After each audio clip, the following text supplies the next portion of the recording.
But anyway, this will be a bit of fun tonight. Of course, the last game, the under-16s, there was some control issues from the pitches, and hopefully for this 18s, we'll fire up with a few pretty interesting things happening. So the Durham Bulls and the Montgomery Biscuits, I had a few comments in the last game as well. It is not the actual Durham Bulls and Montgomery Biscuits, but this is the Tampa Bay Rays showcase. So this is traditionally under 18s. These squad would be for WA, but the national championship's not happening.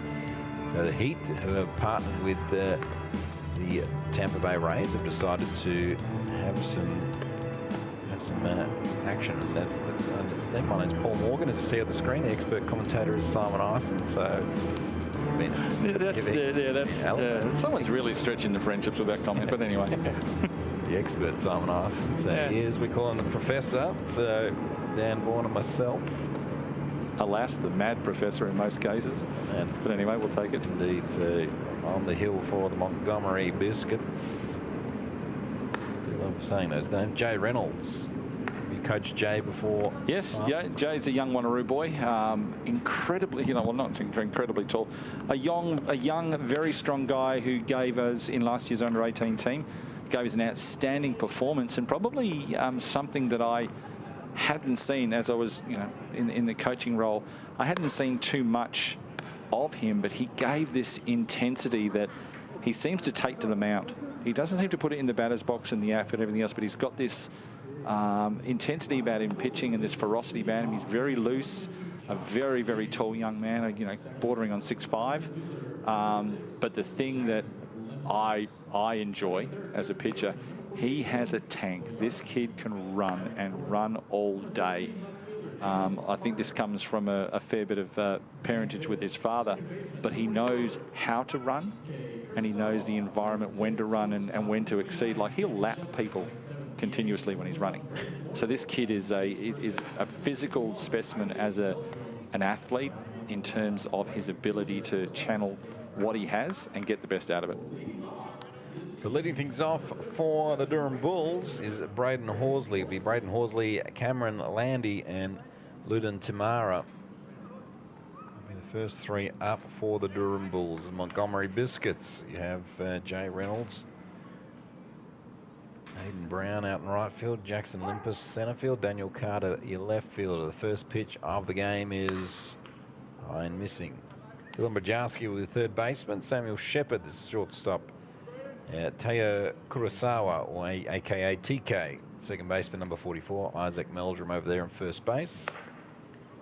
Jay Reynolds on the bump with Josh Davies behind the dish. So this would be for Jay Reynolds, Simon. This would be, you just watch Warwick Sawpole pitch. It's probably, I'm not sure if it is, but you're under. You got a few people wandering in. You got the lights on. It's. Well, Jay was with us in the under-18s, as we said last year.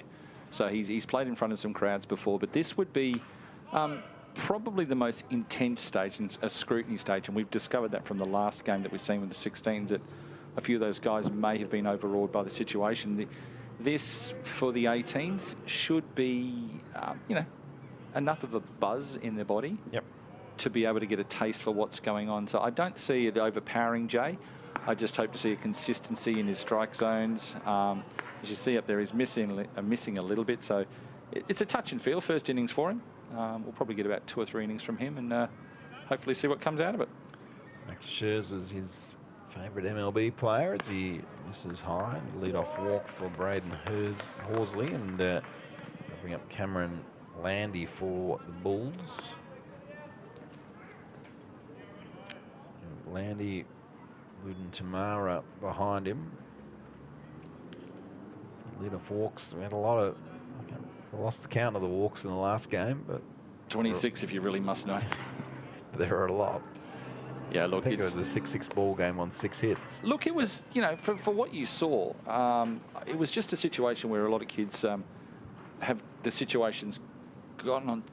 This is my opinion. It's gotten on them, top of them a little bit more. Mm-hmm. So we'd probably see a little bit more here. Certainly not a great start by Jay for a lead-off walk. You don't want to see that in anybody's games, and as the under-18s coach Adam Korcher would say, there are a few things in baseball that he gets up his goat, is pitchers giving up in the situations and walks, and hitters, just giving up their at-bats by giving 2 strikes away. Yep. So this is what goes through the coaches' heads, and they're translating to these players. These are the things that they need to focus on in this competition and to show that they can grow. Landy takes a swing. He's going to land in front of Jackson Limpus, get himself a base hit. Sit out to centre.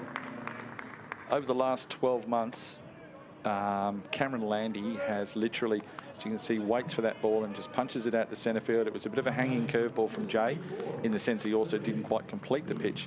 But Cameron Landy has, in my eyes, elevated his game. He was a kid who was okay in schoolboys, and all of a sudden he's come back 12 months later with an exceptionally strong arm from shortstop and a work ethic that has been incredible, and it's been showing off in this competition as well. Eluding Tamara, his first offering. See a tag up. Limpus makes the catch in centre field. Runners stay where they are.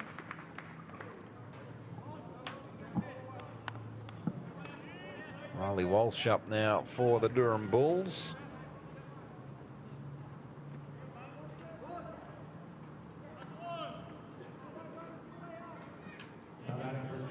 Walsh out of South Perth.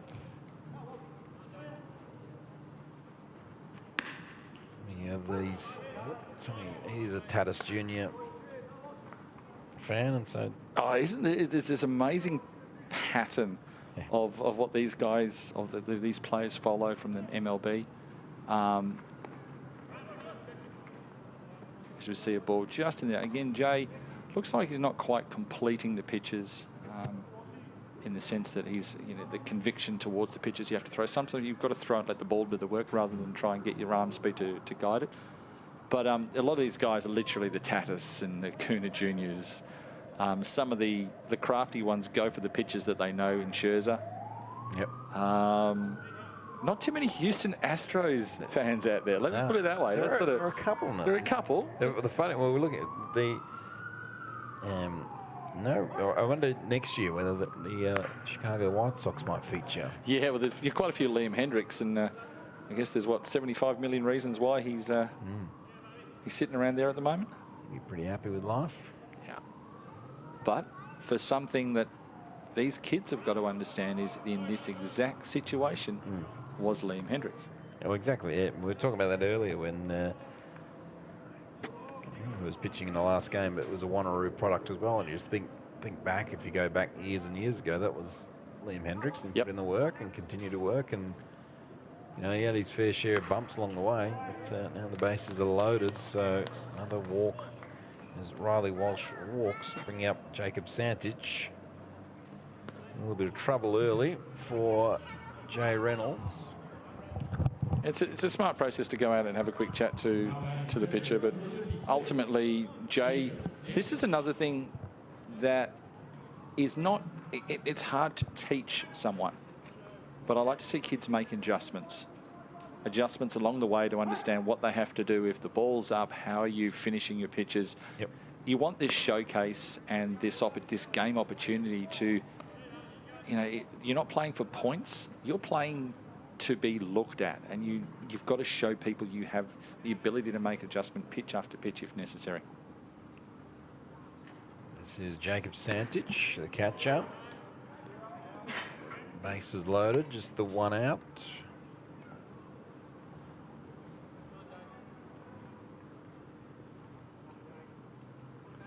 So Santich and Daniel Choi waits behind him. So this is Wanneroo versus Wanneroo.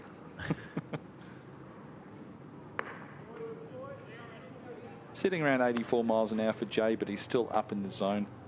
The game that he threw when he was away, it was a different type of ball game. It was a much needed win, but he went so deep into the game and he pounded the strike zone. So it's in there as we see a pass ball in the dirt, cut the fastball off, and run acrosses the plate. Jackson Limpus. First run scores. Look at that. So that's how the first run scored in the last game as well. Yeah. you're setting up for that pitch away, you've got to expect the opportunity for the catcher to make the adjustment as well. So what I'm looking for here as a commentator and as a spectator is I want to see these kids, as the game goes on, make the adjustments to the situation scored. Yeah, so this is definitely about time for a talk with Aaron Ottaway coming out. This is his third walk. So Daniel Choi waiting for him. So what would this conversation be, Simon?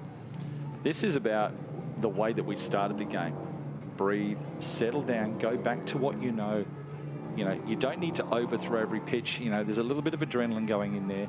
He's let you say your team is behind you at the moment. You're taking them out of the game. By walking hitters, keeping them going long counts, the heavier the feet that these guys go. You know, there's a good little bit of fun in there. And it's, you know, Aaron is an experience. He's a good campaigner, but he's trying to make him feel at ease as well to get back. So, you know, these kids know each other.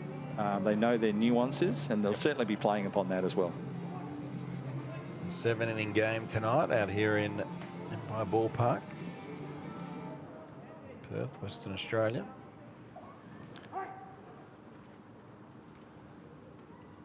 We during the situation before the series, a series of questions were asked of the players, and Paul and I'll be drawing upon them. But Daniel Choi's, what are some of your favourite hoodies outside of baseball?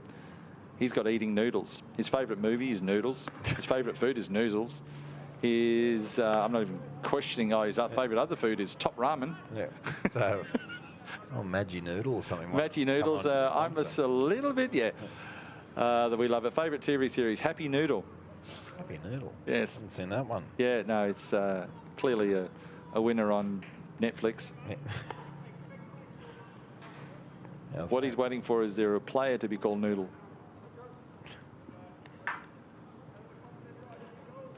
This is a man whose smile will light up a ballpark a million mile away. His work ethic is strong.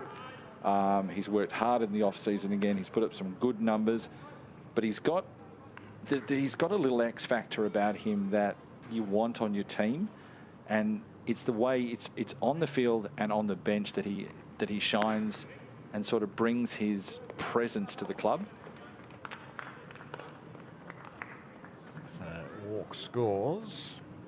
I see Riley Franklin down in the bullpen warming up for the Montgomery Biscuits. For the Biscuits, yes. Well, that's appropriate for Riley. Riley likes his biscuits, so he's warming up for them. Good old Biscuits. It's going to get a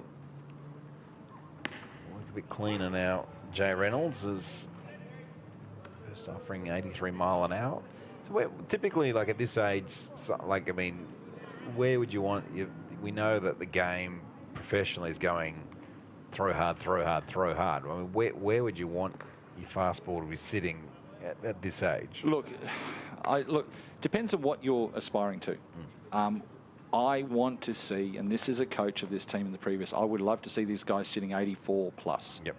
The ability to consistently sit for 3 innings in a space of 83, 84, 85, and be able to hit spots. There's the critical part. It's great to rear back and throw ball hard, but I want them to be able to hit a spot as required, have control of at least 2 to 3 pitches, ultimate control of 2 pitches, and have an arsenal in there that you're working on, that you're working through.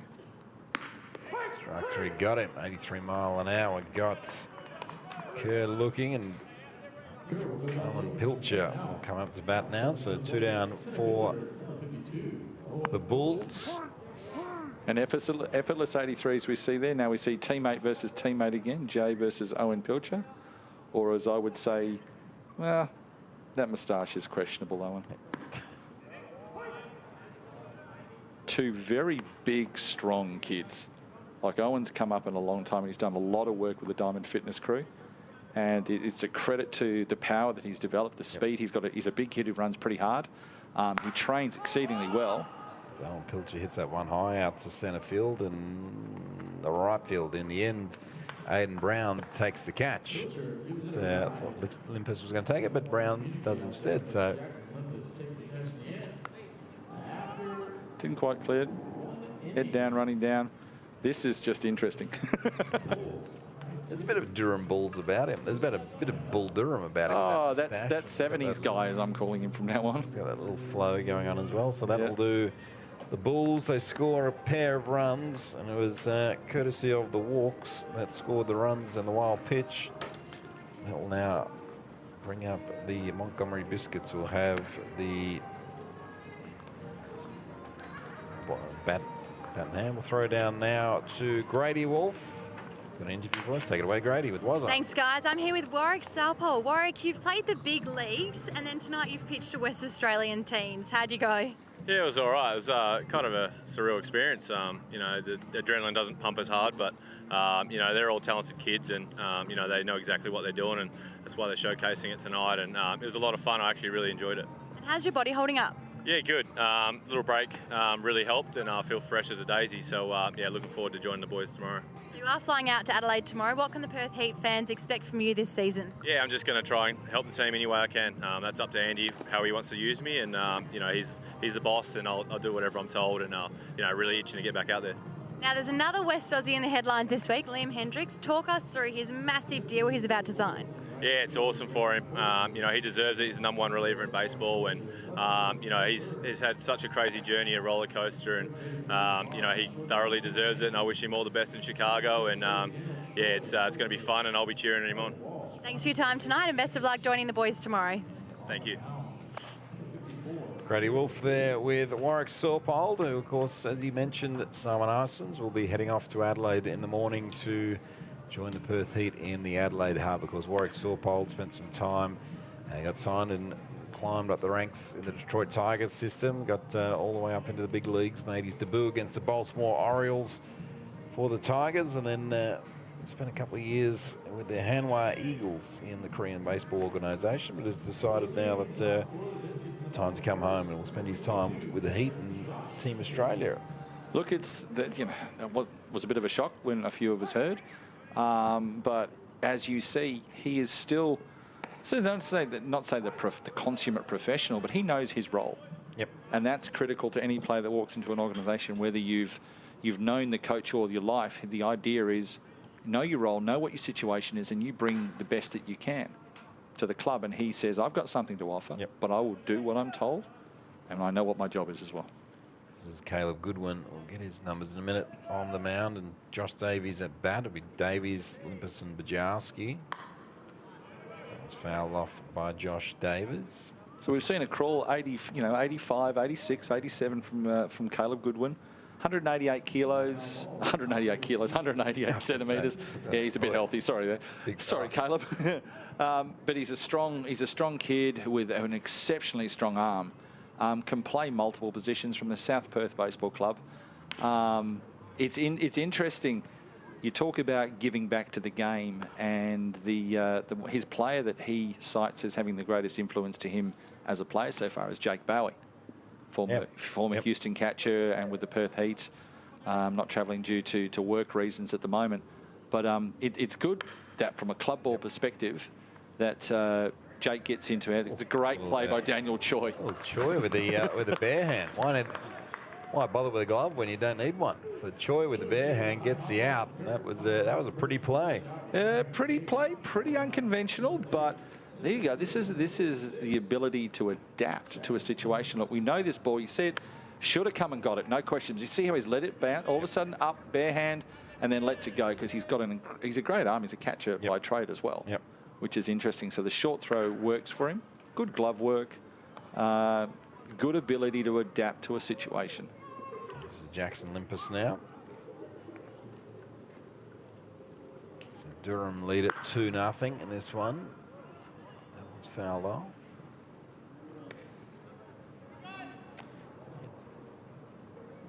And, favourite show as well. Caleb Goodman, he's a SpongeBob SquarePants fan. So. Yeah, that's actually Caleb. That's Caleb all over. I've had the fortune of being around him. He's a great kid to be around. He's got a good passion for the game. The thing I do like about Caleb is his willingness to learn. And under the tutelage of Arnie Knoll, the head pitching coach here, and he's grown. I mean, he's rolling the ball over at 86, 88. You see this ball inside, tailing inside. It's an effortless action for him. It's really quite frustrating. Limpus draws the walk, bringing Majarski up to the plate.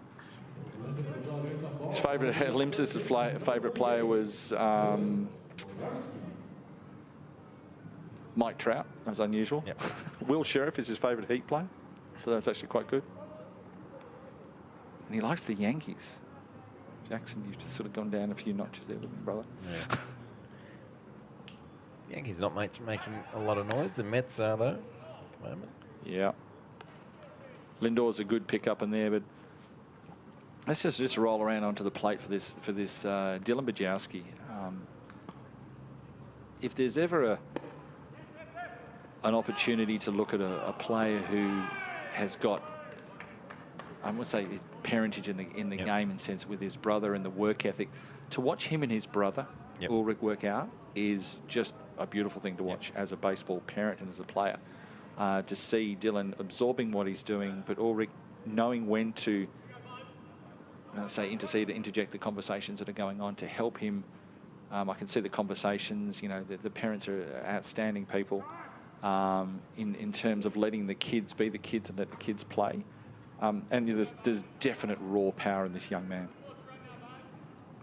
He did note in his questionnaire that his favourite Heat player is his brother, so that's good. Yeah, Ulrich probably paid him to say that, but anyway, let's not mince words. Sorry, Ulrich probably didn't he? Imagine it'd be a fight at the dinner table anyway, because... Oh, there's no food left on the table. No, that's right. And that's a guarantee. I can tell you there is no food left on the table when these two players are around. So Dylan Bajowski looks straight down at Caleb Goodwin. Caleb back at second, throws, and... beautiful pink sky out here at the moment. Simon, as we look out, good baseball sky. Is that assisted by some of the unfortunate fires we've been having around here as well? Yeah, I think so. Yeah. And apparently strong winds in the morning, apparently. 80, 90 kilometre westerlies. Easterlies. Windsurfers, get up. Easterlies, should I say. Nice routine. And that there, right there from Cameron Landy, the confidence to be able to move. Now, I say it with not with any sarcasm. I like the way Cameron Landy moves in to take that ball. I like the simple execution by Caleb Goodwin. It's a routine play, but sometimes the routine plays are the hardest to make. Shot of the sky from the Showscreens crew. That one's fouled off into where the merchandise would be sold on it if this was a Heat game. The bar is as well, but Dylan Bajowski working the count. 2-0 Durham leads, so Bajowski knows he needs to get something through the infield to score Limpus. Goodwin looks back at Limpus. Throws and Bajowski allows the count to go full. Good selection or good eyes from Bajowski at the moment. He's, Caleb's a little bit up in the zone. He's a little bit in, but the thing that's impressing me so far is Dylan is learning to leave those pitches. He's not necessarily sitting for one particular slot. He's looking in a corridor of where he needs to hit it. We'll take a walk with that pitch from Goodwin up in the helmet. But he is one of the best stories of baseball for my liking, coming up next with Daniel Carter. For those that this is the product of some exceptionally hard work by a family and a young man for a kid who in the grand final of the under-18s last year ruptured his spleen. That's right. In left field, attempted to keep playing, still hung around as long as he could with his teammates after the game, ended up in hospital, sort of took the wind out. There you go, that one's going to get through, and coming home to score is, as he slides in to score, as Limpus comes home to score, and Daniel Carter will find himself on second base. So nice bit of work from Daniel Carter, Simon. Yeah, and as I was getting to it, and was having the series of his career. You watch this beautiful approach, line drive. He's got good leg speed. He's above average in his bat contact. and his performance was exceptional. He was trying to get back to this point in time. So this is a true testament to a kid who's worked exceptionally hard and had the backing of an amazing family to get him back onto the baseball field. This is TK, Teo Kurosawa.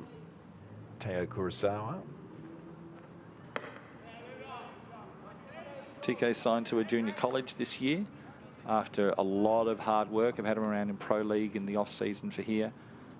His favourite moment was breaking the tie in the under-18 grand final last year with a double down the right field line and doing the worst TikTok dance ever at second base I think I've seen a human being decide to do. It cost him. Plays for Vic Park.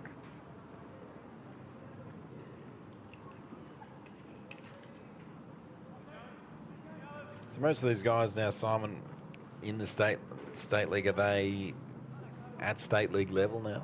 Yeah, a lot of these guys are playing club ball at SL1 or SL2, so State Leagues 1, State League 2, depending on which club there is. I would say a large portion of them are in SL1 for some of the clubs that don't have a lot of depth.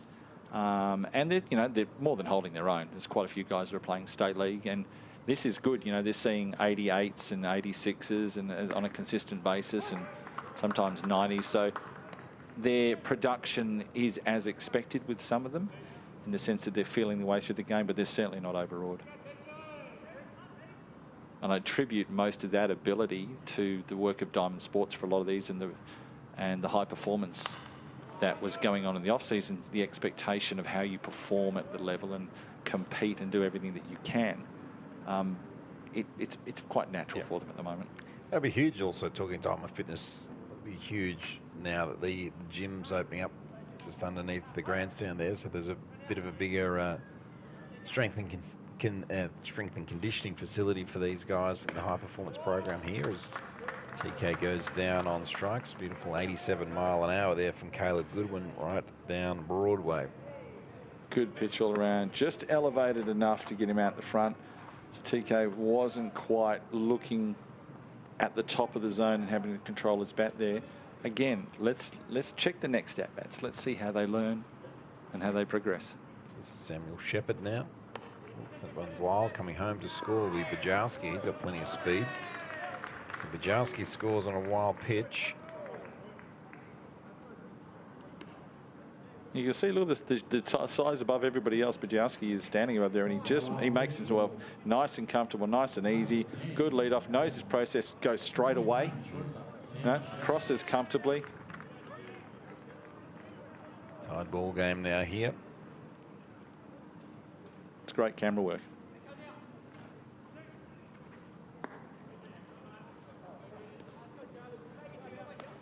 So Caleb's sitting around the 84 to 86 mark, 87 when he sort of gets a good extension on his pitches.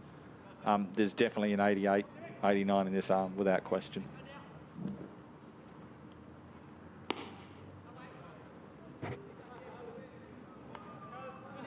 Caleb Goodwin. So, I mean, pitch count wise, you're thinking these guys would be 40, 45 pitches.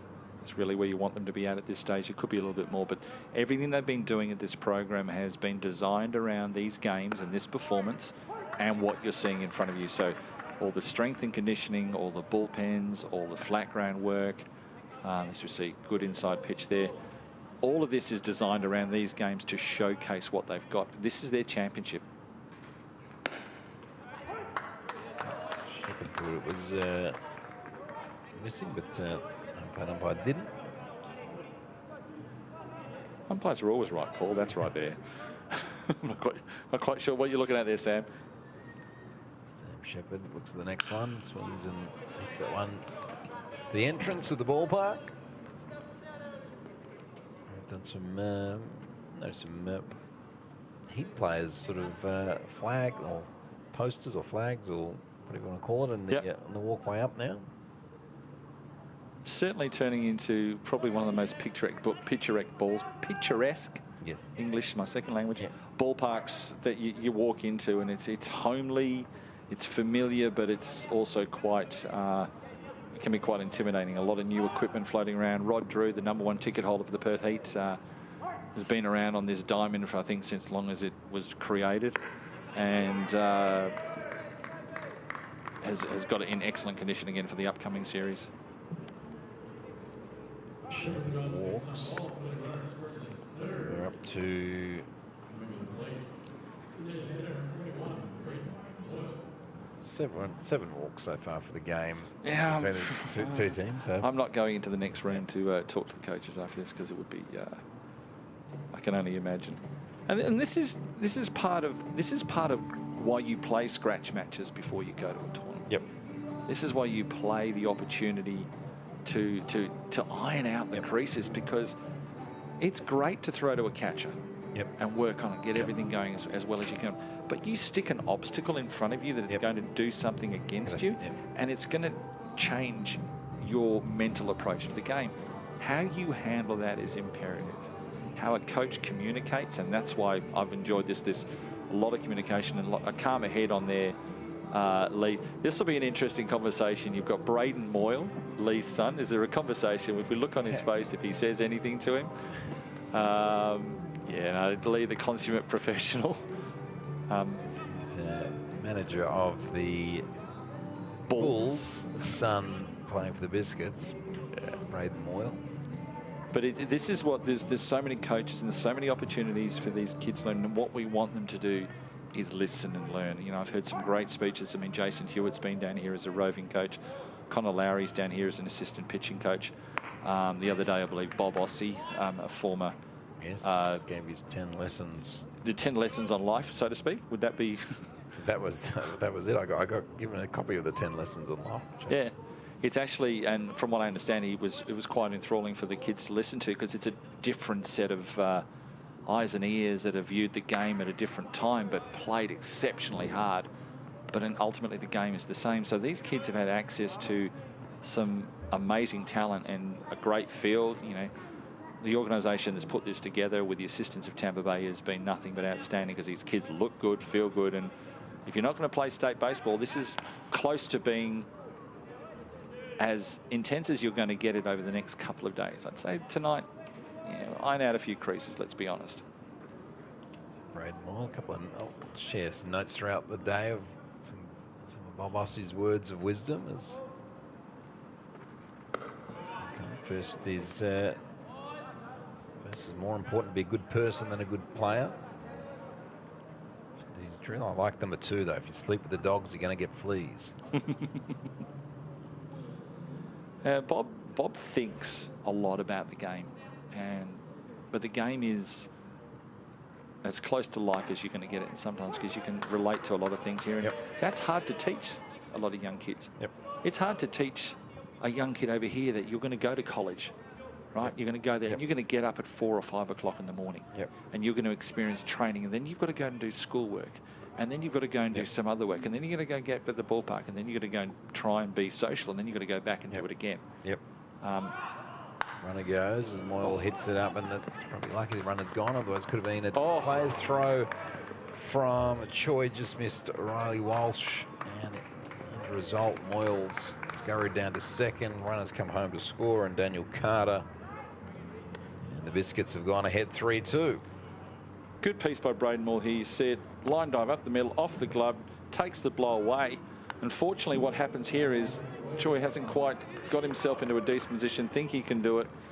Just get the throw up a little bit more. These little things probably should have been easily gloved by the first baseman. Yeah, the throw was all right from Choi. I think Walsh will possibly look at the replay and just think, boy, I could have got a better position than that. As Isaac Meldrum comes up to hit now. Oh, Isaac spent a bit of time. Spends his time in Diamond Fitness as well. Yep.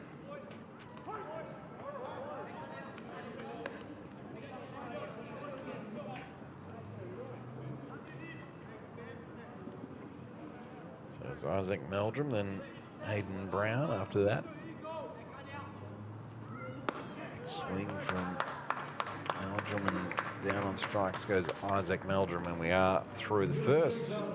One complete. It is the Biscuits 3 leading the Bulls 2. We'll get there. We'll get confused anyway. 3-1 complete. Quick timeout from us. Back for more shortly.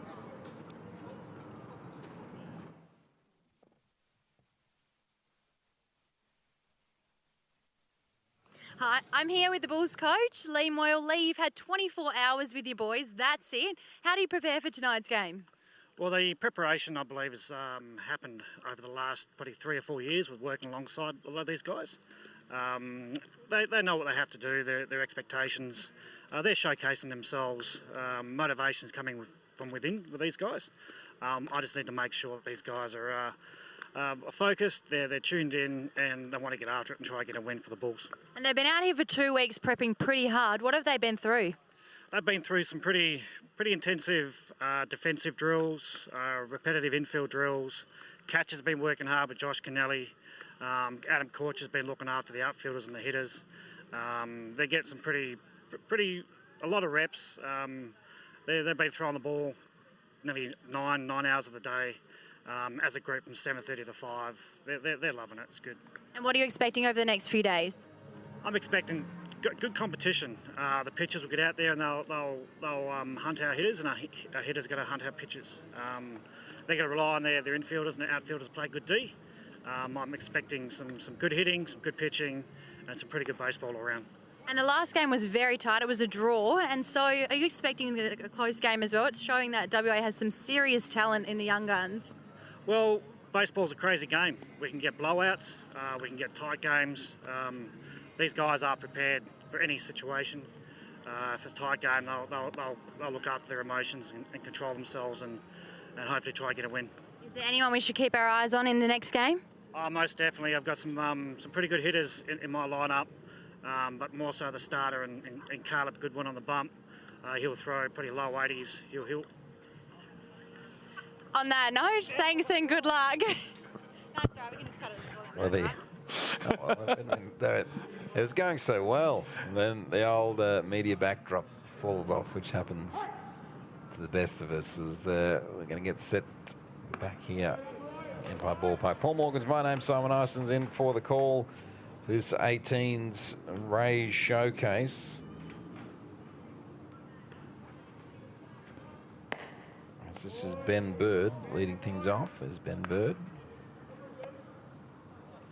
Yeah, a young kid who's he's working his way up through the system. You know, he's down here to work hard and put the best in that he can. He's definitely, let's say, he's very tall, but he's not challenged with a lot of strength there. But he's got something about him that you enjoy as a teammate in the club. He likes to work hard. He knows he's a quiet kid. Hangs around the outfield, does what he has to do. Has a definite unusual pitching action. He's pitched in a game that I've been present, and you know, he can get the job done. So he's got a bit of a toolkit that you can use but does need a lot of refinement in there. Not a good start for Ben. For Jay Reynolds, I would say there's quite a short leash on Jay here, but he needs to make adjustments. And you know, we don't want to necessarily commentate on the game in this way, but what we want to see and express to people is there is something in there. We know his body's got the size. We know he's got the arm speed. So bring it back to the top of the lineup, Braden Horsley, who drew a walk last time. Do you think do you think it's like all been going well, then all of a sudden, oh my God, it's the Rays showcase and it's on TV? Is it a bit of that potentially?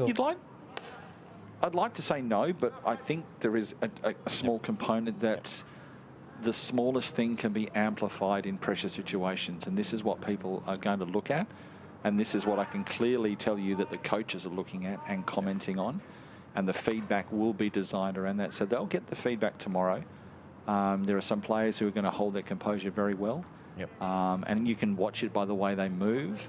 And there's some players that know they need some work to be done. And a lot of it sometimes is not it's not physical. It's a bit of a mental approach to the game. Breaking down on film tomorrow, which should be good for the guys to have a look at.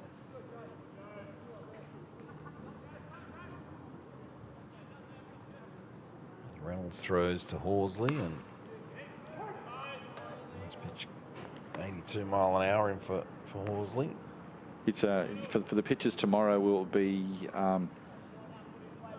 it'll be what were your mental approach, and then for every walk we might as well do a poll. So there's going to be a lot of polls at the moment, I reckon. fit by the end. That one. Yeah. Sometimes the hardest lessons are the ones that you get forced to do. Quite like the caps, though, the WA caps that they're all wearing. This kit is, I'm jealous.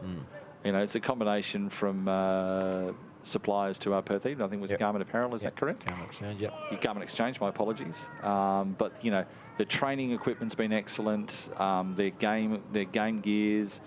You know, it's got a good feel to it. I'm not quite sure what other states are doing in this process, but it gives it the feel. The intent of this entire program was to emulate a spring training program. Yep.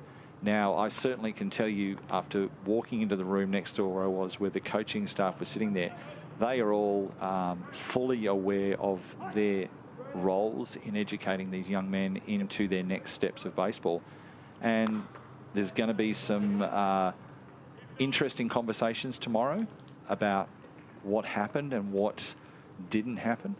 You know, there'll be positive as much as there's going to be negatives. But this whole feel has just been amplified. This is real for them now, and luckily it's only the game one for some. Count goes full now as Reynolds misses outside.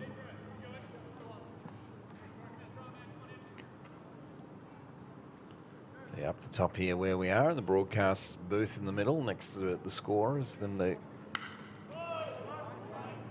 coaches are in what is the super suite or the owner's suite, call it what you like, watching on and taking notes. I saw, as well, walked in there before, plenty of note taking going on. And as you said, Simon, there'll be some feedback sessions tomorrow, which is all aimed to improve everyone's performance.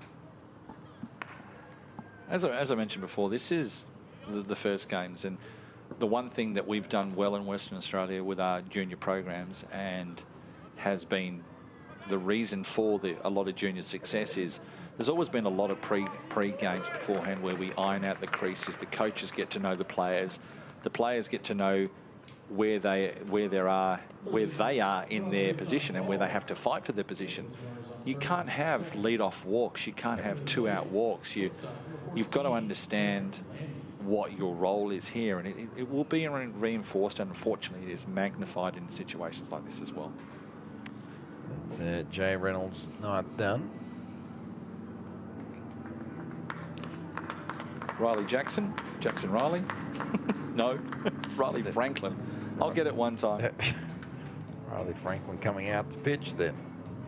There he's there, number 36, Riley Franklin. Morley Eagles Baseball Club was with the 18s last year as one of the kids that was here to experience the game with the 18s. He got himself some outings and certainly learned. I know he's learned from that experience, and you want to see him grow. Not exactly a tall player. Left-handed is his advantage. His opportunity is in a fitness level in terms of creating more arm speed. And he's certainly worked out his approach to the game, which is always an interesting part for a pitcher. So, you know, he's got some good guys around him in the clubs, and one of the coaches in the next box, Dan Calverley, is at the same club as him, has been, you know, instrumental in trying to get his club and his kids back on the success path for these young guys. Interesting as well is question of what players he models himself on. Michael Wacker, who doesn't throw the ball excessively hard, but uses his breaking ball very effectively. Yeah, that's he's let's say he's not a student of the game, but he knows the game. Yep. So he's been around for it. His dad, Jezza, is a big fan of the game of baseball and has played it at a decent level, in the sense that he knows when to step back and let his son experience things and sort of understand what he has to do, and that's a great understanding there. But this will be a good little battle with Cameron Landy. So Landy got a base hit in his centre in his last at bat.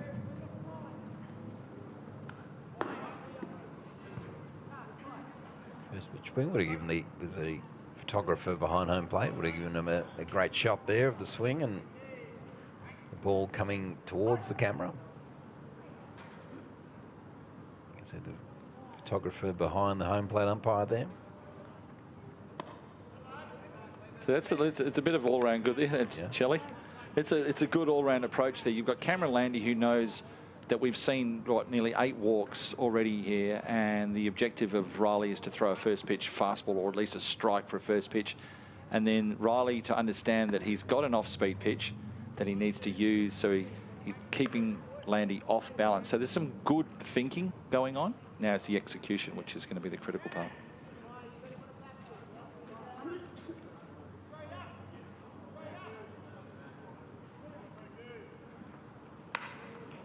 Banged up the middle, just over TK's head. Load the bases. TK just needed that extra centimetre or two.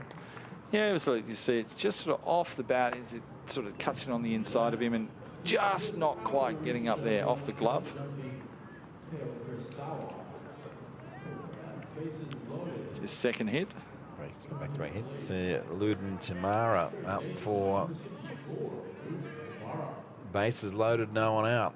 Top of the second.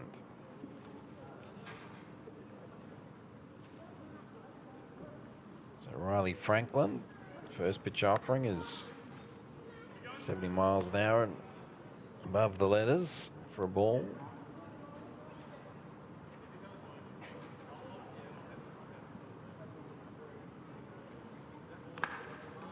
Ow.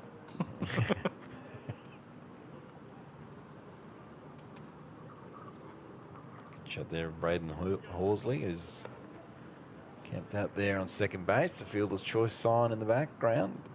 This is also an opportunity. What we probably take away from things. This is an ABL ballpark. Yep. This is almost an international standard ballpark that you don't always get to play on or play games on. These kids train on this field a lot. Yep.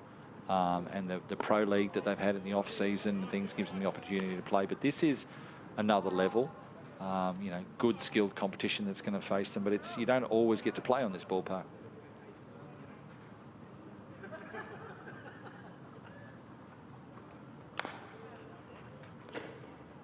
Timara fouls that one off. Good, young, big, strong guy. Swan Districts, a product of Arnie Knoll, the pitching coach.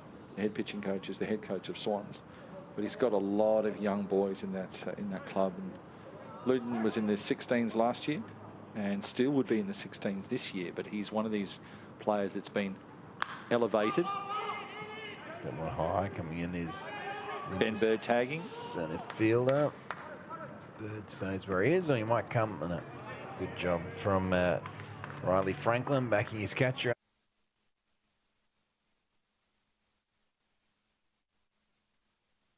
Ball up. Here's an opportunity. See, Riley's first reaction is to get back behind home plate. So he's been around, he's been schooled well enough. See a good, little bit off throw. Cuts it, the catcher's not quite ready, but Riley's right there. Perfectly done. Yep. Couldn't have written the script better. Didn't want it to happen, but you couldn't have written it better. This is Riley Walsh now. Bases remain loaded. 3-2 for the Biscuits. It is the Bulls who have loaded bases, the Durham Bulls.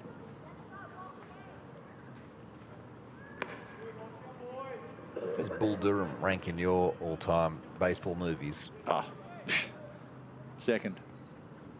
Yeah. Yeah, your top three for me. Top three, yeah. No, I'll give you top three. For the love of the game, the natural, Bull Durham. Yep. I also bizarrely like Moneyball. I don't know why, but I just really like Moneyball. It's just, Why wouldn't you? I don't know. Is it the characters or? I don't know. I just think it's maybe the learnings. Just, The maybe, learnings maybe you've it's got just from it. that sort of I guess there's so much at the behind you. There's so many. I'd be so fascinated to sit in, you know, on trade discussions and just see what goes on. As you know, like it's GMs tell players, pack your bags, you're off to wherever. And See, that's the part that I guess a lot of these kids are going to have to get used to. Is you are a commodity, and as a commodity, you have to perform in order to remain a commodity, and your stocks rise, the greater you perform. So your work ethic has to slightly be amplified, but you have to be searching for continuous improvement. But then it's up to the club, the organisations, or whoever we walk along with, to elevate those players to find out what those niches are. And showcases like this, I mean, I would love to have been involved in something like this in growing up. The opportunity, one, to be filmed, to have video footage for after the game, to have specialist coaching, you know, ex-professionals, international scouts.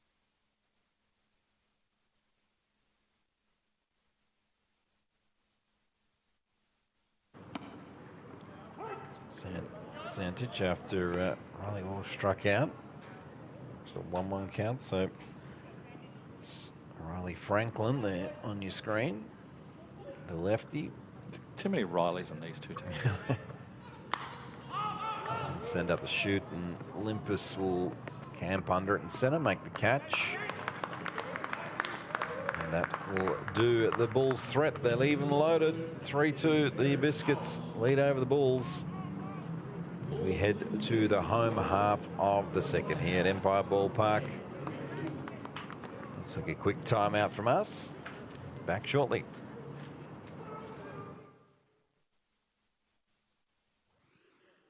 I'm here with the Bulls captain, Cameron Landy. Cameron, you've been chosen as captain. That's pretty exciting. Yeah, it's a good honour.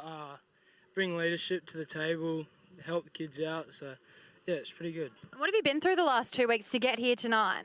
Just drills, helping out kids where they need it, with leadership and that. But, no, it's been good, yeah. Are you nervous for the game? No, not really. I mean, once first pitch, it should be good. And what are you expecting the other team to bring? I'm not too sure, but I reckon we'll beat them. So. I hope you do. Well, best of luck.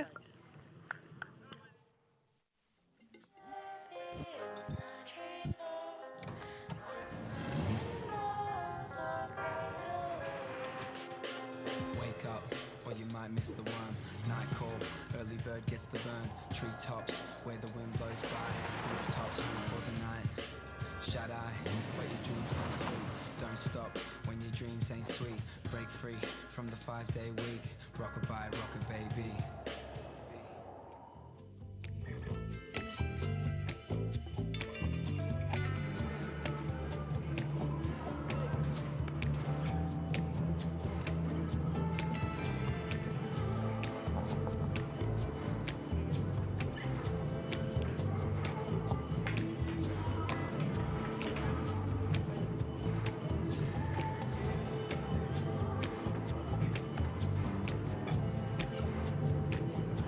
Welcome back to Empire Ballpark here in the West, in Perth, Western Australia. Great pitching change, Simon.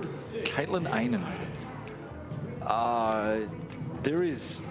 There are not enough superlatives for the work rate and the dedication to the sport that this young lady can offer, that I can provide. One, because I'm not educated enough.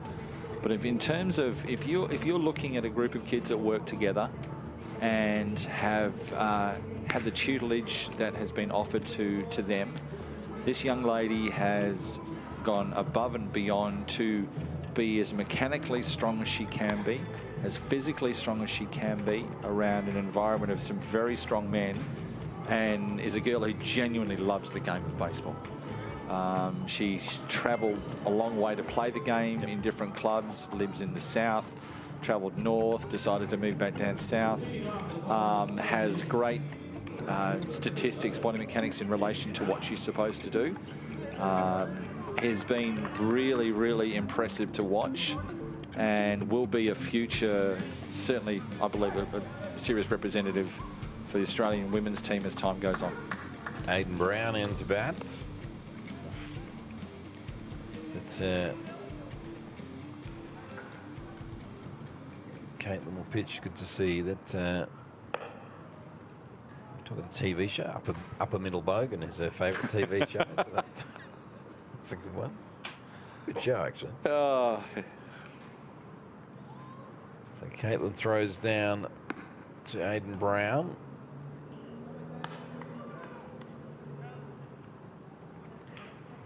75 mile an hour, 72 mile an hour, should I say? Yeah, with a bit of a slip there. So from a body, she's been ticking all the boxes along the way in high performance training, throwing strikes, and not any arm concerns, but as you develop a new process like a lot of these guys are doing, and you can see them, we're testing them on Rapsodo and Andy Cole and the Perth Heat pitching coaches are looking at them changing their the mechanics from what they get taught in club ball,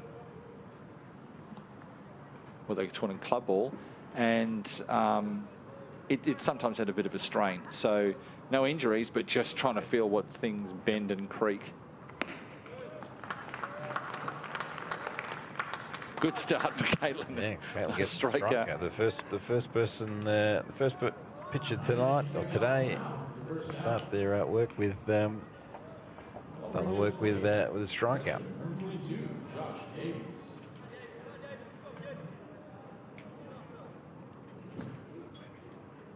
Caitlin will goes to work now. It's Josh Davies in. Replace pitcher for pitcher. Replace Simon Ison with Warwick Sorpole. Good to have you in the booth, Was. Thanks for having me. So you've been the former all-time wins leader, Simon Ison's vacate. So you'd be pretty excited to head to Adelaide tomorrow to get back into it. Yeah, I am. It was a good break though. Good to be home and spend some time with the family and fiance, and really just separate myself from the game and really mentally refresh. And after the couple quarantine sessions, it gets a little bit tough. So yeah, it was a long year not seeing my friends and family, and it was very good to just separate myself from baseball and hit the links and play some golf and travel around a little bit and CWA. Talk about, because you're in a bio hub pretty much the whole KBO season. So was there a lot of freedom for you, or like outside of baseball, or was it pretty much the park, the house, and pretty much that was that? Yeah, that was that, mate. Unfortunately, it was apartment to the field, field to the hotel field, and yeah, it was tough at times. But we got the season in. Very thankful for that, and it was very hard. But as I said, to play a full season was remarkable in these conditions, and it was very different playing in front of no fans, and it was the atmosphere wasn't there, and very hard at times. But I had a ball, and it's just good to be home now. Caitlin continues to ply a trade on the mound, and voice you're hearing is Warwick Sorpole, former big leaguer, KBO, and now go to Adelaide tomorrow to play for the Heat as well. But talk to us about this showcase for you. I mean, you were someone from Perth who went the whole way to the highest level you could possibly go. I mean, what does something like this do for kids at this age, and pitchers in particular, and what does this, the whole shebang of playing this round robin competitions, having it filmed, all that, what does it mean in your perspective for them? I think it's awesome. I think it gives them a taste of what it's about. Everyone loves playing under lights, especially in a facility like this, and they're very lucky, and there's a lot of talent out there. They've done a remarkable job, everyone behind the scenes, obviously with Dean Wyatt and all the coaches in there, and Korcher and Mark Pettit. Won't forget Pettit. Won't forget his golf swing either. But he, they've done a great job, and those guys have been amazing. And it's been a lot of fun. I rocked up today. I didn't realise there was going to be fans here, and to stand out there in the middle and just throw against some live BPs. It was a great fun, and I really enjoyed it. And just to watch the young talent go around and play under lights is a lot of fun. So I'm really enjoying it. Banged down to the right field. Is going to go back and just get over the top of the head of Braden Horsley. Coming home to score is Josh Davies. So the ball's tied up, but we've got Caitlin on the mound as well at the moment. I mean, this is a future for women's baseball as well, but it's a great opportunity at this level as well to get the reps in, and good to see some integration between everyone getting out there and making baseball stronger. Oh, absolutely. And I was saying before during the week to Mark Pettit, and she actually has really good mechanics. It's actually really fun to watch, and it's very smooth, and she throws a lot of strikes. And as a pitcher, that's the main goal. And she goes out there and pounds the zone and lets her fielders behind her do the work. And that's the main thing about pitching, and she does a great job of it. So it's great to see her out there amongst the boys and really taking it to them. Dylan Bajowski. Did I hear Dylan got one off you during the weeks? Yeah, it's funny. Obviously playing a lot with his brother, and his brother being with the Tigers as well. And Aaron Ottaway was behind the mound umpiring, and I threw him a first pitch curveball, and he swung at it, and I actually turned to Otts and said, let's see if he's a Bajowski, and I threw a fastball down the middle, and he hit me deep to right field, and turned around to Otts and said, yes, he's definitely a Bajowski. He's got a lot of power and a good swing. So, he's got a lot of talent. He's a big boy, and he's going to be a very strong guy. And if he can stay off the sparkling water and just drink still water, I think he's going to go a long way. You'd have to be pretty hopeful now. You look around, even no, it didn't necessarily go the Heats wave, like Ricks and Wingrove and these young Australian guys coming through. As you would probably, you'll be around in Team Australia for a fair while to come. You must be pretty optimistic about where Australian baseball is at. Oh, absolutely. I think there's a lot of young talent coming through, and, Wingrove's just one of them, but, you got guys like Curtis Mead and Robbie Glendenning, and, then you got the arms. You still got, Todd Van Stencil, Luke Wilkins, Tim Atherton still, looking in good shape. And, these guys, I think if we can just keep progressing and developing these young guys, and you got young guys like, Maddox Stivey, who's probably going to be knocking on the door very shortly, and, as a 16-year-old to be on a Heat roster is pretty special, and hopefully we see him in the Heat uniform in not too long distant future, and just looking forward to seeing these young guys progress. So you had the Heat have had a bit of a mixed bag so far, but the team in when you look at the team, you look at the names, you look at the pitch, you look at the arms, and the arms have done a phenomenal job. I guess, is it a case of that just the consistency of the season hasn't happened enough, so it just hasn't all clicked as it possibly will? Yeah, I think this year too, our arms are very good. Our bullpen, I think, is very good. You go to the bullpen and guys like Gherkin and Strong and Reiniger, that's a very good, strong bullpen and very exciting. Then you look at our starting rotation. You got Unsworth, Salsa and Wiles, and they're all great arms, and they did a great job in Brisbane. And there's going to be days where we hit and don't pitch, and there's going to be days where we pitch and don't hit. And if we can just balance it out and just play consistent baseball, I think we're going to go a long way, and I think we can compete for another title. Because I'd have to. I would have thought that that's probably the best pitching staff the Heat have possibly had for a long while. Just when you look at adding you into it, of course, it would have to be. So I think when you look at the teams now, you look at it depends on who you're going to end up playing and how with quarantine. But it gets out there at first, and 2 down for the Biscuits. I think there's a lot to be, for Heat fans, there's a lot to be optimistic about. Yeah, I think it's a different type of pitching staff what we've had in the past as well. I think we've had some really good pitching staffs, but they're all cagey. You look at guys like Mike Ekstrom, Ben Moore, Jack Frawley. These guys that came out here and did what they did, they were kind of different pitchers, and now it's like young, up-and-coming guys that probably are going to have a future that you're going to be watching on TV, moving forward. So I think it's a different aspect there, and it's definitely probably the most exciting because obviously once they leave here, you're going to keep your eye on them and see where they progress. But it's a very talented pitching staff, and take nothing away from the hitters. I think the hitting lineup is actually very good as well. Absolutely. So we'll get you to break down Caitlin's mechanics. You said before, and I'm watching Caitlin's mechanics. She's got a very fluid. So what from your perspective, as you now, as I say, you've reached the highest of heights. What advice do you give a young pitcher like this when you're watching him? Yeah, it's just very smooth and compact, and stays over the rubber well, and then drives from A to B from the mound to home plate, and doesn't kind of have too rotational or anything like that. She just kind of gets up there and throws it, and that's what you like. It's pretty easy for her. There's a couple of arms out there that kind of try and do too much and throw too hard, and their head flies all over the place, and arms and legs going everywhere, and they're the ones that are kind of a little bit harder to try and maintain and try and stay off the training table. But they're very good mechanics, and if you want to become a pitcher, their mechanics you can actually follow because they are actually very, very smooth. Yep. Before we let you go, what at this age for these kids, what was the best advice you got?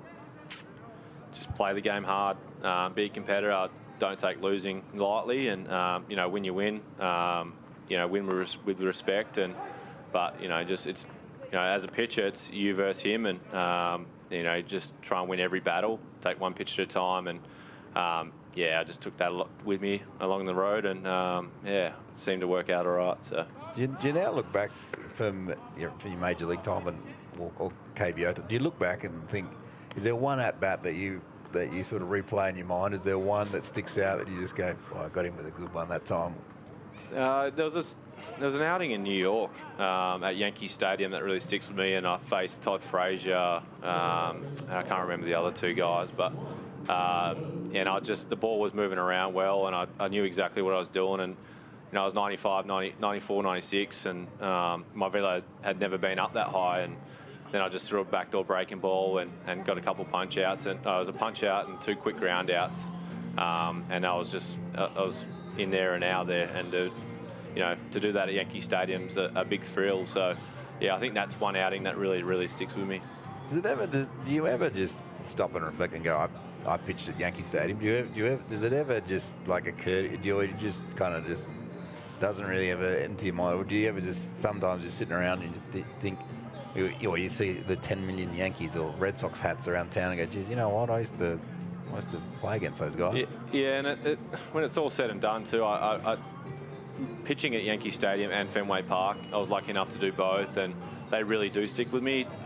Yankee Stadium for that outing, and then at Fenway, I actually came in the game and I started playing Lounge Down Under on the on the speakers, and that just absolutely blew me away. It actually rattled me for a little bit, so I came in I had to get one out, with a couple runners on, and I got out of it, and then the next inning didn't really go my way, and I think I gave up the lead and got a loss, but that really just rattled me with the whole Down Under getting played, and then everyone starts yelling at me and get off the mound, you Aussie, and all that stuff, and they're the two that stick with me because they're such iconic stadiums, and I feel very privileged to be able to pitch there. You did get to sign your name though in the Green Monster from memory. I did. I went out there with Ian Kinzer actually, and with his young family, and went out there and he took me in there, and got to put my name on the Green Monster.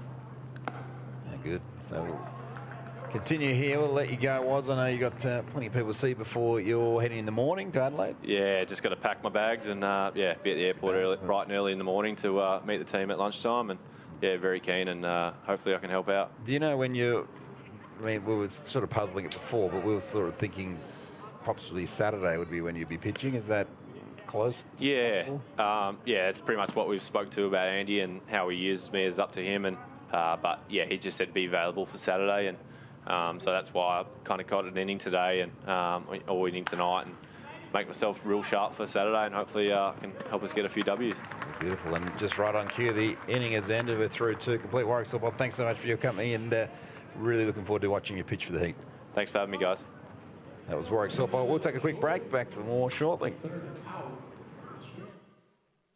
Now I've found the Biscuits coach, Peter Torpy. Peter, how have you prepared for tonight? You've only had your team for 24 hours. The good thing is I've come through the 16s program, so I've had some of these guys for 3 years, so they know a lot about my coaching style, and I know a lot about them. So we've had, even though they've been a team for 24 hours, we've known each other for a while. But it's been a battle. They've had 2 weeks of grueling drills and things like that. How have they got to tonight? A lot of hard work. They stayed together really well. We've really pushed them mentally to get through things, but they'll handle it. They'll handle it. And is this showcase somewhat better than the travelling that they were meant to be doing as national championships? Throw me under the bus here. No, look, I see it as an opportunity for the guys. They're hungry to get out and play. They like to compete. So, it's great to travel, but, it's just an opportunity to get on the field, get in front of a camera and play. They're going to take every advantage of it. And what are you expecting tonight, tomorrow night and Friday night? 3 W's. Let's hope anyway. Well, best of luck. We'll see what they've got in store. Thank you.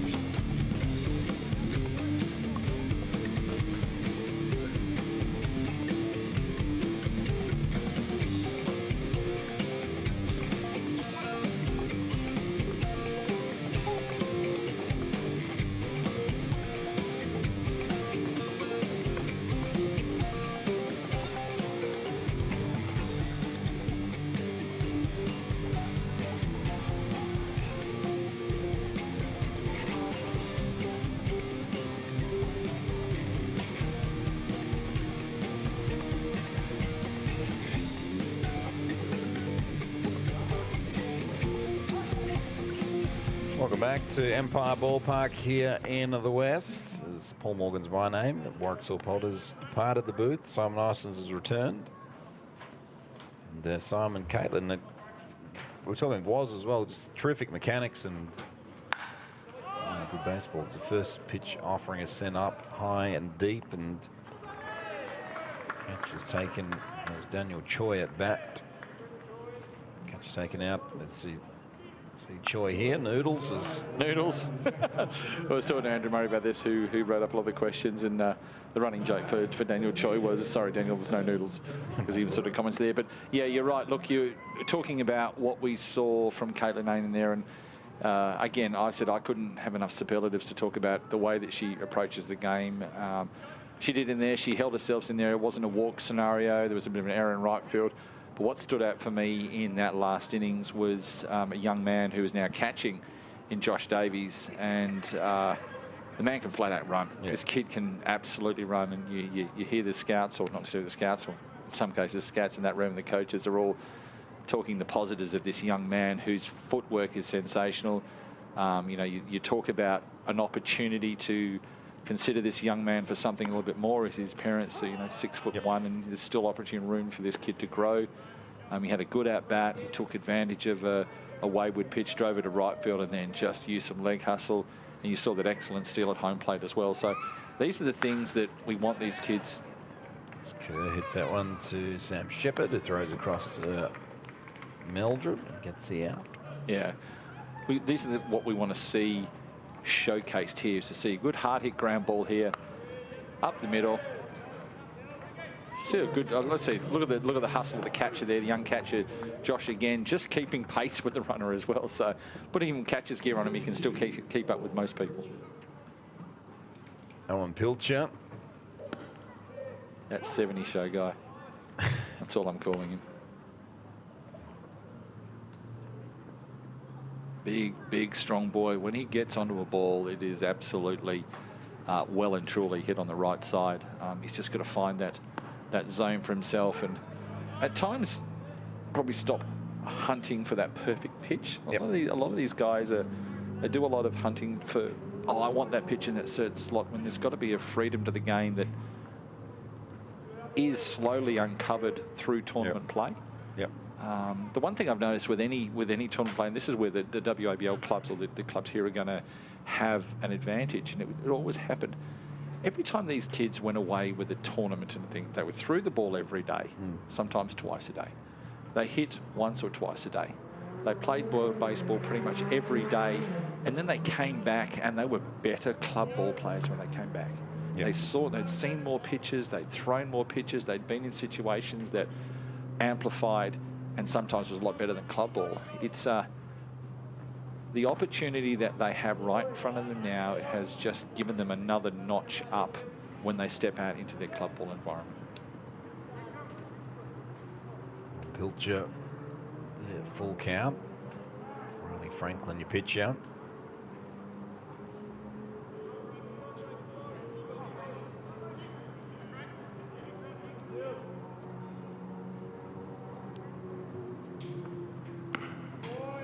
So he draws a walk.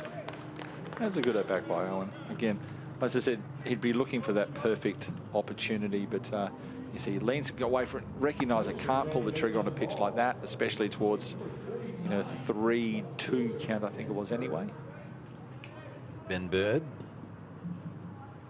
I'm assuming the answer is going to be Dodger Stadium, but if you had one start in a major league career, what stadium would you want to pitch at? I'd say a team. What stadium would you want to pitch at? What stadium I would want to pitch at? Well, it'd be obvious that I'd like to. I guess I've had the fortune, we'll call it, of playing at Dodger Stadium. So have you? That's fine. Yeah, as a young guy, I had the opportunity to do that. But that's actually interesting, because you look for iconic fields. The one place I'd like to play baseball is the Field of Dreams. Yeah. Not necessarily an MLB stadium. I'd like to play at the Field of Dreams. Hopefully that gets a run this season. It's good backup fielding as well by the Biscuits. Prevented any chaos on the base path just then. 1 ball, 2 strikes for Ben Bird.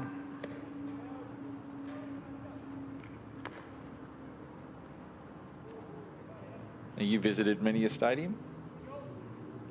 Anywhere that you haven't been that you desperately want to go? You know where I really want, I really want to go to Bush Stadium. I just think everyone always raves about it. I haven't been there, but Ben Bird gets a little blooper into right field and get himself a base hit. And good heads up there by, obviously Ben staying in the at-bat, but good heads up by TK. He's playing up the middle a fair bit, so he's got a long way to go in there. He knows if he gets that ball, his first opportunity, see he goes to second base, looks to see if the runner's taken a hard turn. Owen Pilcher around the corner. Good, again, situational awareness of what's next, because as players right now, as an outfielder, you've got an interesting situation where you've got a guy who can run very well at second base. If that ball's hit along the ground, your focus should be to home plate. It shouldn't be worried, but if that's hit where you're moving considerably to your left and your right position, and your eyes are going to come up, you're going to go back to second to keep the runner in a, I guess, I'm not saying non-scoring position, but an extra base for it. So you want these guys to be able to think one step ahead, replay it in your head.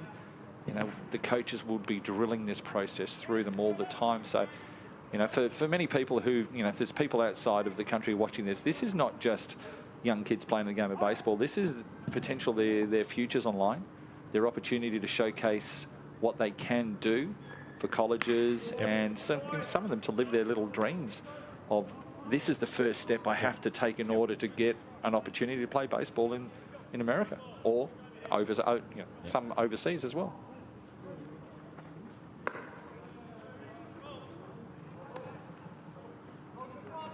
As the college dream comes around for some more Aussie kids. I love sort of, I just think what is happening now, and every year it just gets better and better, the pathways. That one's going to go, Ow. Oh no, it's going to stay in beautifully. Yeah. Coming home to score quite comfortably in the end is Owen Pilcher. That's why that must be one as a pitcher, Simon, that drives you. It kills you. You're throwing strikes and you see this, you fooled him on a pitch outside and you can't do anything about it and it drops in. But that's the game of baseball. And Warwick said this, treat every win with humility, but learn from your mistakes and learn from the mistakes, but take the losses, not as overly personal, but understand what you've done or what's happened. Sometimes, sometimes you can't influence everything. And this is where the pressure builds up. And that's usually what I like to see personally, right? What just happened then. A bleeder, didn't work any things, get back into the strike zone. So it's a good job by Riley Franklin to say, okay, well, I've still got to throw strikes. Riley Franklin throws, that one's hit high and deep. Jackson Limpus will camp under it, make the catch. Head to the home half of the third. The Biscuits lead the Bulls 5-3. We'll take a quick timeout, see if Grady Wolf's got someone for us, and back right after this. I have the Biscuits captain, Dylan Biarski. Dylan, are you excited? Yeah, I'm excited. We've been training for the last week and a bit, so it's good to play these 3 games. And you've been chosen as captain. Is that an honour? Yeah, it's a great opportunity to lead the team. Hopefully get 3 wins for the next couple of days. And your brother's away playing with Perth Heat at the moment. Does he teach you a little bit about baseball? Yeah, he's always there to help me when we go hit in the cages. He always gives me tips, and it's good, yeah. And so you've had 2 weeks out here. What's been involved? We've been having long training sessions, doing team defense, hitting, just all of that. And coaches are really good with helping us get better. And you guys were meant to travel for the national championships, but unfortunately COVID has put the barriers up for that. You've got this showcase instead. Is this almost better? Yeah, it's a great opportunity to simulate like a spring training almost. And it's a great opportunity for us, and it's almost as good, yeah. Are you excited for the game tonight? Yeah, I'm excited. Finally get to play a couple of games and get out there. And what are you expecting from the other team? I'm expecting a good game, hopefully, and just leave it all out on the field. Well, best of luck, and we can't wait to see who gets the win.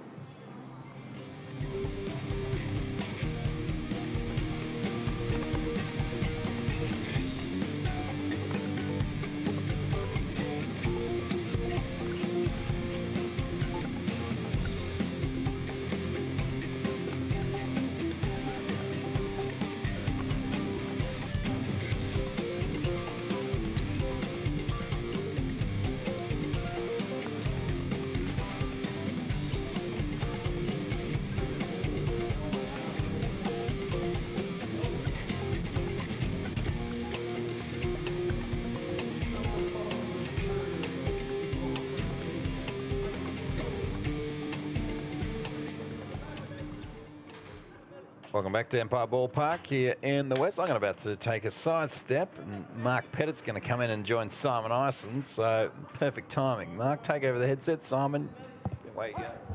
What Mark doesn't realise is he's now the call guy, the commentary guy for the showcase. Welcome, Mark. There's a lot of things I am, Simon, and a call man is not one of them. Look, this is young Daniel Melancelli on the mound for the Biscuits.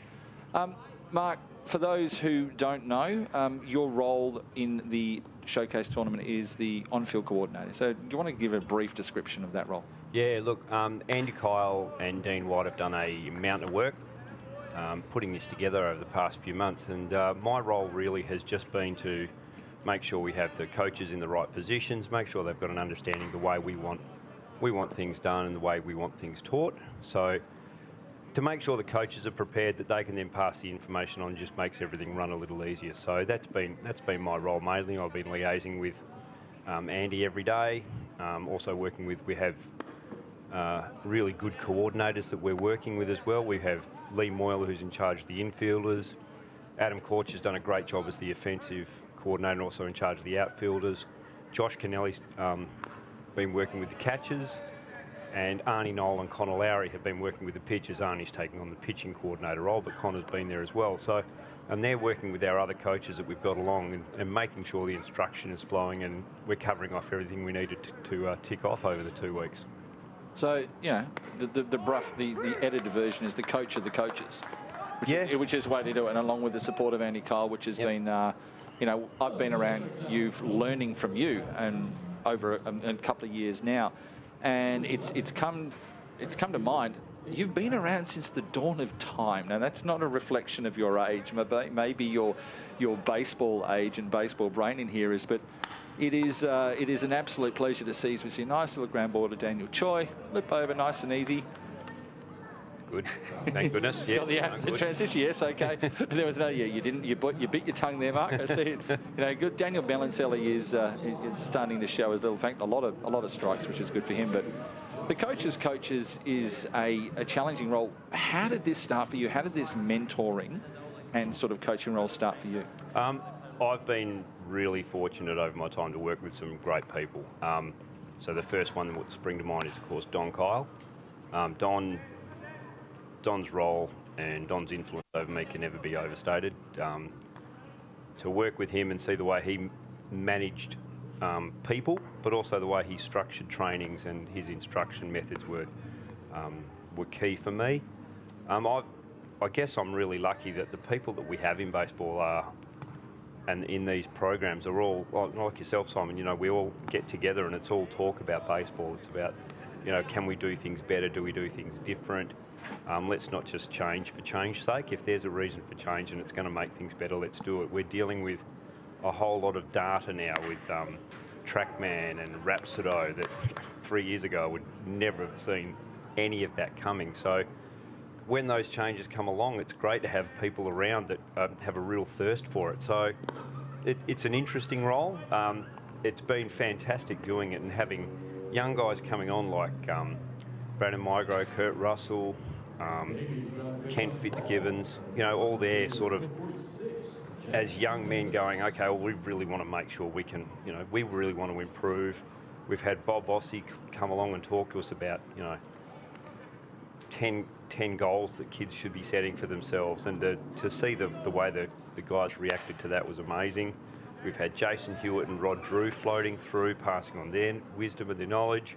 And we've got Dan Calverley, who's come back into the game after spending some time in the US at college quite a few years ago. I don't know if you'll appreciate quite a few years ago, but it was a few years ago. And just his experiences over there and bringing them into this as well has been, tying that all together has been wonderful. It's been really, really rewarding. We make a good play here. No, we're not, but the left fielder is in the right position, which is probably a big tick. After today's game, Mark, you're looking for a lot of ticks, as we're saying. I mean, the conversation between Paul and I and in general being is this is a situation where they're thrust into the light and maybe the situation has caught up with a few of these guys. Now, going to your points before, you rattle off one of the things that I've enjoyed the most is there are a lot of people that want to put back into the game what they've gotten out of it. I don't know for the likes of Kent, who does need a haircut, reflection. I blame and you only have to look at the top there for Andrew Kyle, but that's... Yeah, okay, but that's a style thing. That's all I'm going to say. Some people can carry it off. But ultimately, you're looking at there as we see a great innings by Daniel Mellon, so a big tick as well. Yep. A guy who's throwing the strike. So this is not a commentary about the instruction of baseball. This is a commentary about the game of baseball and these kids learning. So for you, where did your baseball start? How did you get involved? I mean, you had Don as a coach, but where did your bite or this game come from? Really lucky. I played my junior baseball at Kelmscott, and then we turned into Gosnells. My first ever, I guess our first A-grade coach back then was a gentleman by the name of Mike Burgermeister. So having Mike there and seeing the way he structured trainings, the way he ran things, and was a wonderful experience for me. I then got the opportunity. My younger brother's team needed a coach. So back then, being a uni student, any way you could get your fees paid was worth it. So I got into coaching and had a year off because a year off from playing I was injured, had some surgery on my legs, and then got an opportunity through the Junior Baseball League back then to work with Chuck Sloman, who was the development officer. You might probably remember Chuck. And offered me an opportunity to be a second assistant coach with the state team that played here in 1990, of which there were a few names on that team that ended up winning the national championship. Names like Jason Hewitt, Brad Prizov, Mark Vaseko, Shane Spry, Darren Simmons. So that's where I started, and then probably just from there stayed involved from the coaching side of things, and just managed to go from one team to another, and things just sort of rolled along. Got the opportunity to go to America, worked with Gary Ward at Oklahoma State for a couple of winters or summers over there at these baseball camps, and then with some junior college guys that they brought in, which was an amazing experience. Got to coach some Australian junior, being involved in Australian junior squads, and all of those, tying all those things back in here and bringing it back to WA has been really, really good fun. Bringing it back to WA, you are literally the perennial state coach of the state coaches. You've been around since the dawn of time, and I've been around long enough to know that your name is synonymous with these state teams. Okay, so it's an honour to be part of an organisation when you're coaching. Because I spent some time with you last year, and I'm old. There's no good. Tick the box, moved on.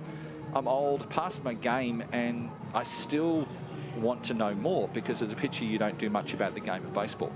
I spent a winter's day with you in Melbourne trying to understand one of the fundamentals about being a coach, because you have a very, very calm demeanour about yourself, and you can see it in the communications that you give. I see a good little pitch for rolling out by Flynn McGann, the new pitcher for the Biscuits, rolling out a nice little 88 at the bottom of the zone. Makes Mark's light up, smile a little bit. A young kid who has been has had an exceptional pathway of growth over the last 3 to 4 months or even 5 months with the Pro League. A kid who's worked his arm, worked hard. Sitting around the 88 mark is good for him. He was around 83 like 2.5, 3 months ago. So projection of this kid is extraordinary. But how do you, is it, I'll go back to the conversation. You have a calmness about you that is drawn. Is it drawn from other players? Is it drawn from experiences? Or are you, as you had said to me quite eloquently, if I was a duck sitting on the water, those legs are going at 1,000,000 miles an hour. How do you pass that calmness on to a lot of these players? Because I think, quite frankly, quite a few of them could do with it. There is a lot of times in the past, there'd be a lot of guys going, he was never calm. I can't remember that guy. I don't know who that Mark Pettit, the calm guy, is. I guess as you grow, and not just in baseball, but as a person and in your role as a job, because baseball's not my job. So when you're in your work or whatever, you need to know that, well, there's more than, how do we get the best out of people now? And I actually look at what a lot of the AFL coaches do. Gone are the days where Dave Parker, God bless him, and his jugular vein popping out and everything else. And now you see the way coaches deal with individuals. I mean, we're not going to get, it's not a one-size-fits-all model. No. And our kids over here respond well when they're dealt with in the manner that gets the best out of them. Dean White's done a great job giving us some psychological evaluations of the players. And we've gone through those as coaches and said, yeah, well, that matches their personality type. We can see what that kid gets, and we see why those kids, if we blow up at them, they won't go well, or they need a bit more of a pat on the back type thing. No, these ones actually need to be told straight out what's going on. So I think understanding now communication isn't just about getting your own message across as loud as you can. Sometimes the best way to communicate with someone is, a lot quieter. And it's just a matter of trying to match that as quick as you can to the players that are involved. It's something that I've observed from you over the last couple of years, and especially when you speak to not just the Pro League players, not just the high-performance players, but even with the Perth Heat players.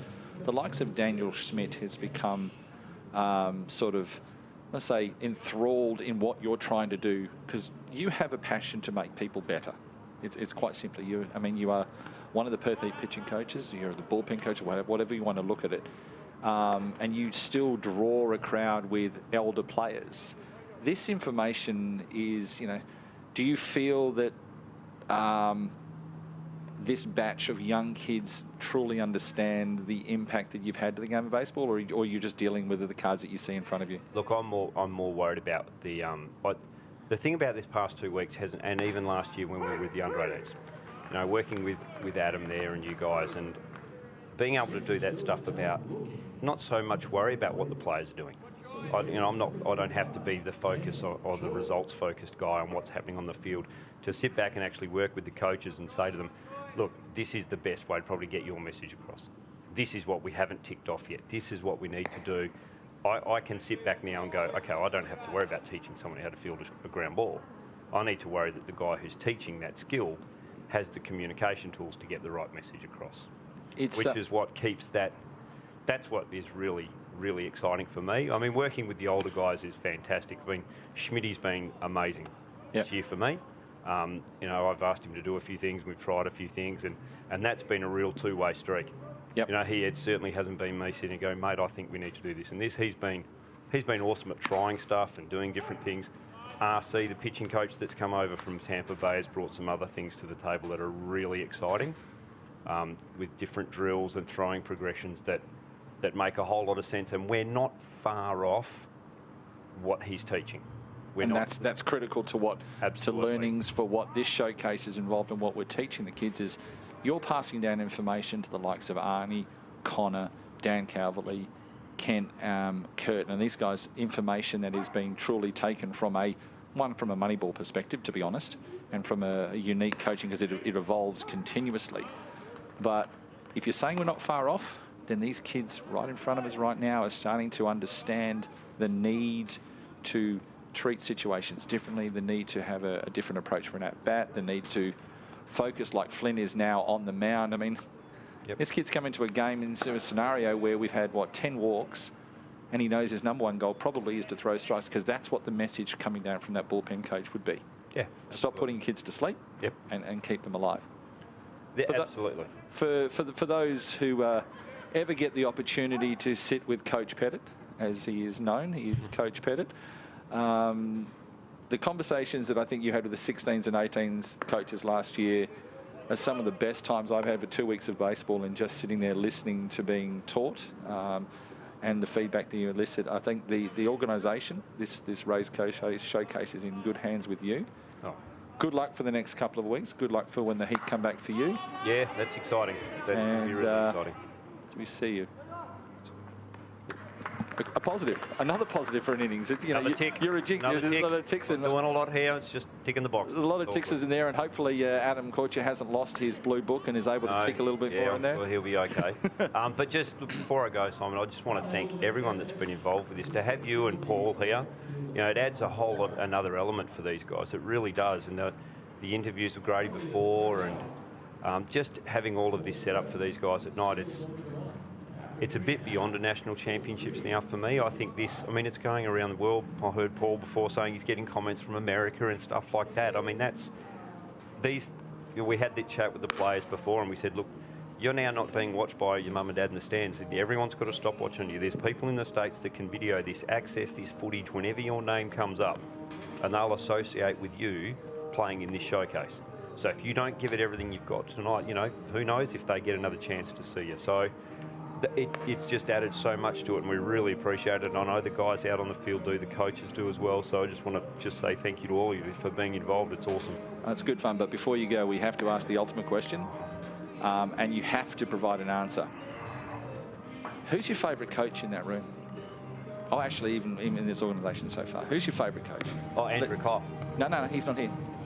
Yeah, but he's listening. No, but I know he's listening, but he's not here. Right now, in this group of collective we've got, who's your favourite coach? Geez, Simon. You can't sign language. You can't sign language. Who's your favourite kid? No, all right. My son's my favourite son. Okay, yes. How many sons you got? One. Yep. It's a good answer. You've got lots of coaches, so choose one. Who's my favourite coach? I'm not going to ask you why. I just ask you who's your favourite coaches. My favourite. I think for sheer entertainment value, it has to be Josh Kennelly. Just sheer entertainment value. Yep. Yeah. Oh. Yeah. Hands down. There's always a story. There's got to be. Yeah, there's got to be a book run on it as well. So I'm pretty impressed. It's a good wise choice as well. Thanks for your time, Mark. Thanks, appreciate it. Cheers, mate. Cheers. Paul, thank you. Never a dull moment. The 50 Shades of Red, as we'll call that on Mark Pettit's face, and I probably would have heard a few little giggles next door. But it's always one of those favourite things that the one thing that this organisation, and by this organisation I say WA, has produced, it's a collective group of coaches and support staff that actually genuinely enjoy each other's company, and it makes baseball a lot easier to be around. It does, and I tell you, it was Bajarski puts that one high and deep, and it's not going to get out though. It looks like circling under it and making the catch is going to be Dan Carter. No, it looks like Ben Bird. I got the wrong.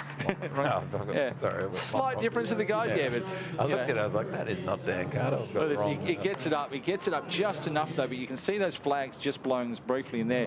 This is a good roundup by Birdie because it had the depth to get there. Great for Owen Pilcher to be at the back. Again, you want to see these guys. And Mark Snell to look for positions, look for ticks. This is Daniel Melancelli again back on the mound. Look for position, the ticks that these guys are doing the right things. And as the game's gone on, they've got themselves a little bit better. Gets past Riley Walsh there first, out to right field. And base hit, but appreciate Mark Pettit coming in and terrific coach, terrific guy, and does so much for baseball, and you know, all these kids are beneficial. And you know, it is the small things.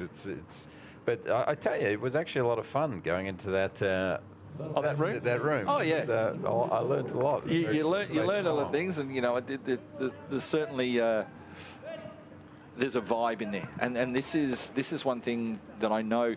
I came down the other day to watch the training and a little machine pitch game that was going on. And the one thing I enjoyed was this intensity that these young guys are doing. It was stinking hot, but they were still running around. They were still putting themselves in situations of baseball. I mean, fair enough, that's what you're here to do, but there's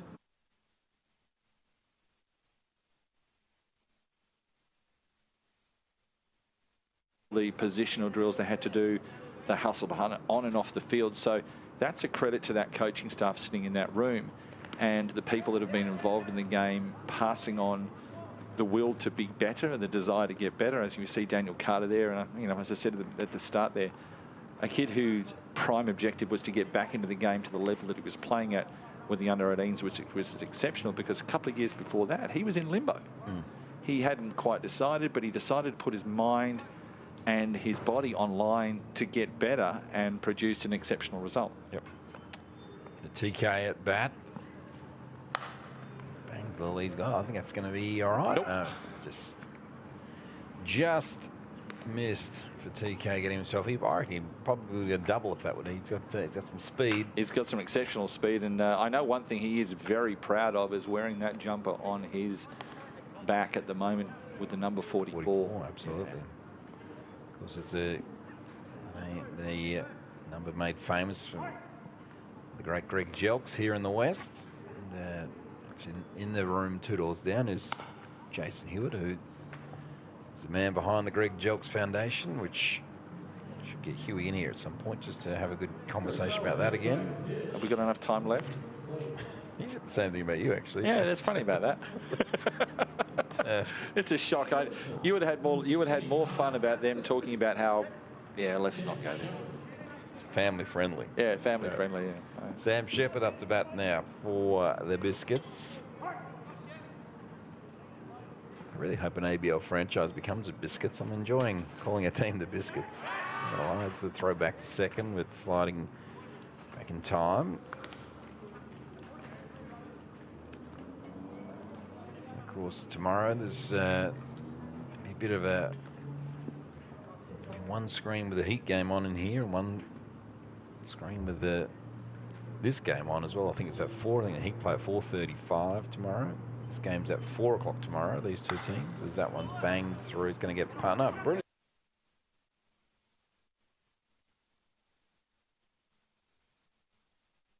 And that's a perfect example of what I was saying. You watch the effort, but the commitment to stay with it, staying down. But look how he gets himself up strong. He's got a great arm, worked hard. Good that, you know, he's been one of these players that's benefited from playing state league. He's with the Korean Baseball Club. They've given him the opportunity. He's worked hard. But his demeanour is so good. And he's always, you know, you can't take away a smile from a kid's face when he's out there, and he certainly has one of the biggest ones that's out there. Braden Moyle. Maybe if he does too well here, Dad might give him a lift home. Yeah. Braden Moyle playing for the Biscuits. His dad is the manager of the Durham Bulls tonight. And there's one of those moments, a father-son moment. Lee's wearing a cast on his left hand where he got hit. He decided to play a game with Lee at second base and Braden at shortstop, and to end the game, they rolled the double play. And, yeah, it was... it's a good little moment. You've seen the video of it, but it's one of those moments as a parent of a player. Yeah. You ever get a chance to play in a team with your son or your daughter in that capacity is a big tick, because Lee said, yep, I can quit now. And then he got hit on the hand, so he's had to stop playing.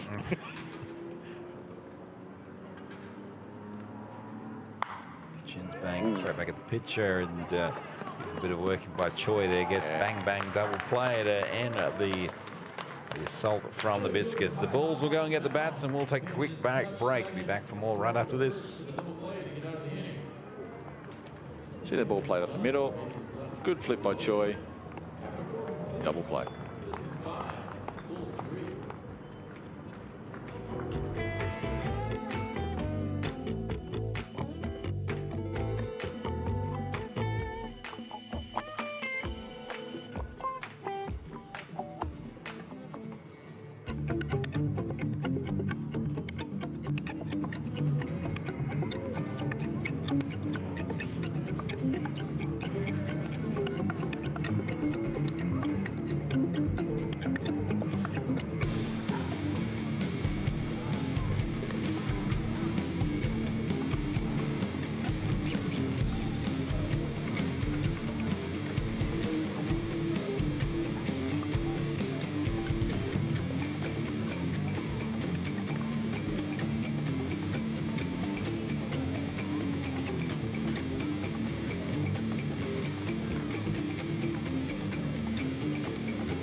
Welcome back to Empire Ballpark here in the West. Paul Morgan's my name. Simon Ison's joining me on the broadcast this evening. New pitcher coming in who is his greatest influence has been Simon Ison's as well. Connor Chihab. Kind of weird, but yeah, kind of funny as well. Connor Chihab. I mean, there's lots of things to say about this young man, but the first thing you see is a 91 mile an hour fastball. He is a physical specimen for a pitcher, a very tall, strong, athletic young man. And he rolls that arm over effortlessly around the 89 to 90 mark. We saw in his warm-ups he was certainly pounding the zone with a fastball, and he's a young kid who needs to find his own mental space into the game, but his body is built for baseball. Yep. He's athletic, he's strong. Again, it's an effortless 90, and a better coach can always teach this young man something else. It's hard. You know, the game of baseball is not hard. But look at the power that's just generated from this. And what's not given justice is the man is 6'5". Yeah. And a big, strong boy. This is Owen Pilcher. We mentioned before that Warwick was sitting there looking at, around the zone, painting at 91 away. Yep. Connor has the ability to do that on a regular basis. He has, let's say, the ability to do it, but he's doing it infrequently at the moment. Yep. He certainly should be given an opportunity to progress his baseball in the highest level possible. Chihab pitches, and so from here, if he can touch 90-ish, 92, and he can hit 92 comfortably.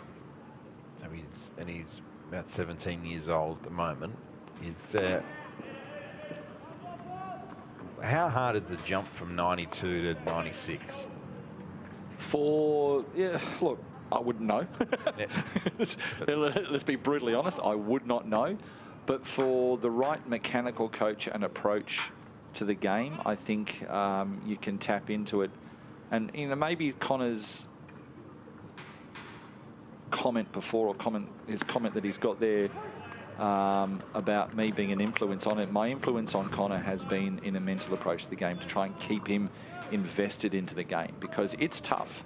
Now, it's tough for this young man because, as you can see, he can paint away with 92 miles an hour easily, but there's no consistency about that. So trying to get him mentally into a space is, good fun. Yep. It's one of the greatest challenges I think I've enjoyed in baseball. I really like the kid. But I know the talent's boiled in there, and a better coach. And again, you look at the Mark Pettits of the world, who would, when they grab a hold of him, can tweak the mechanics, can tweak the combination of his mental approach to the game. The opportunities are endless for him, but he needs to discover the next step. Drawing a walk is Owen Pilcher. I'll bring Ben Bird up to the plate. Connor had his first opportunity to play state baseball last year. He, by his own admission, said, "I would be the last person that you picked," and he held his own. He did what he needed to do. He had a limited opportunity, and got himself a national championship from it. But he got a taste. Yep. And anybody who can throw the ball over 90 miles an hour, which is just the baseline for professional scouts nowadays, has been a blessing for him. So he knows what he wants to do. He's got to figure out how to do it, what steps he needs to take to get better for the next. Wild pitch sends the runners to second and third. You see there, 90 mile an hour, that one. From Connor Chihab. Plays South Perth Baseball Club. South Perth. Tim Kennelly's his favourite player. Models himself off of Rolders Chapman. From the right side. Well, Bull Durham's his favourite movie, which is good. There's Conor Lowry out having a chat to him. Conor Lowry's probably a good, because what's Conor, mid to late 20s? Yes. Yeah, it's probably. He's a great influence. He's a great influence for these young guys. Again, this is an opportunity where the kids get to see a different light, where they Connor doesn't know them all that well, so he's figuring his way out what they're like and understanding the way that Mark's saying and under Arnie's tutelage as well. But that's a simple conversation about relaxing, seeing the opportunity, because when you saw him doing his warm-ups, he was fine. So this is a golden opportunity for him to grow again, because the arm's there. There is no question. He has to find a consistency around the zone.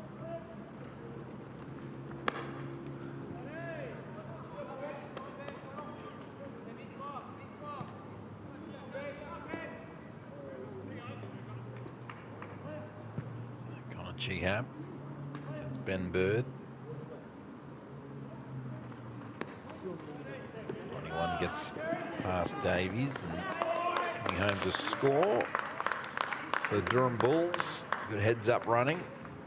And I guess this is the risk a little, Simon, when you throw hard. And see, unlike the opportunity here is better for these guys, and Mark said this is somewhat of an elevation of a state tournament in a better environment.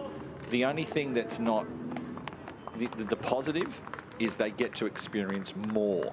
Yep. When you're in a national tournament, you have to be managed in your games. There's certain pitch counts you have to do. So Connor would certainly be put into situations where we had control about the way he pitched. Yep. Now we have control about the way players pitch, in that we know a situation, we get him prepared mentally. And guess what? That's what the big leagues and that's what professional baseball's all about. You don't necessarily get to feel your way through the game. You're there to perform a certain task, so you've got to actually mentally prepare for it, and your coaches have got to mentally get you ready for it as well. Caitlin in for at bat against. She's faced Connor a few times. Through the high performance, she knows what to expect. On he goes. Throws a little high from Davies and not quite strong enough. So where would, for the coaches, if they review the film now, like there's a lot of, I mean, the walks, there's 3 errors on the board as well. Like, I mean, where would you start? If I don't know if they're going to review the game or not tomorrow, but if assuming they did, is that one gets away? I mean, and that's a great example. Like, what would you sort of say? Look, this is with a runner on third, maybe don't throw that pitch, or would you sort of look? There's lots of ways you can approach it. What you look at from probably, let's say, from my experience as a coaching there, I would start to look at a bit of the mechanics. So the first thing I'd go back to is, how did you prepare down in the bullpen to when you came out? Because when you came out and you were warming up, you were throwing really well. Yep. So what stopped in between there? So again, the opportunity to make adjustments is something I want to see. Again, if this was state tournament, he'd probably be taken off the field, but he's got a chance to make these adjustments as he goes along. But what happened between from the bullpen to the mound to when he started, when we put a batter in that spot, what's changed? Yep. And address that with him. okay, So this walk? So that's the way I would approach Connor. And then again, this is the conversation that Peter's going to have with him. In fact, it's his second visit, so he's going to, I would say, no one in the pen warming up, so that's the only hope he's got. But anyway, regardless, someone's going I'm not quite sure. Yeah, we're going to get a bit of instant relief from Jackson Limpus from the outfield. From the outfield to the mound. Yeah, it's hard for coaches because they're going to look at this. Yes, they're going to review this. Yep. As Mark said, we saw a short innings where Flynn McGann came out, pounded the strike zone at 88. Yep. We saw Daniel Melancelli, he threw 2 solid innings. Now, albeit not hard, but he threw strikes. The ball was put in play. The fielders weren't sitting back on their haunches. So their game gets to get better because they're involved more. So there's no there's no opportunity for physical mistakes. There's no opportunity for mental mistakes as well because they're involved. They're the things you want to take away as a positive, but they're the things that the coaches are going to say tick, tick, tick. But what happened here? Yep. There'll be a lot of questioning of players. Yep. The players will get questioned about their performance, both teams, and so they should be. Yep. Some players have stood up well. You know, we've seen 2 hits from Daniel Carter. We've seen a lots of good, relatively good at bats, but there hasn't been too many shining moments. I mean, the little things over here, the big tick, Ben Bird backing up at third base. Yep. This is a left fielder who has read the play situation, but that's fundamental baseball. Yep. So these are the things that we want these kids to learn, so it becomes second nature for when they go away to a tournament, that the coaches who are looking at you, the college scouts that are looking at you, want you to see where your baseball brain is at. Yep. And you know where to be. The teaching and the coaching that comes after that is how to change to make you better. But you've got to have a core foundation to start. Focus, Jackson Limpus, who is also part of the South Perth Baseball Club. Will Sheriff is his favourite Heat player, Yankees fan.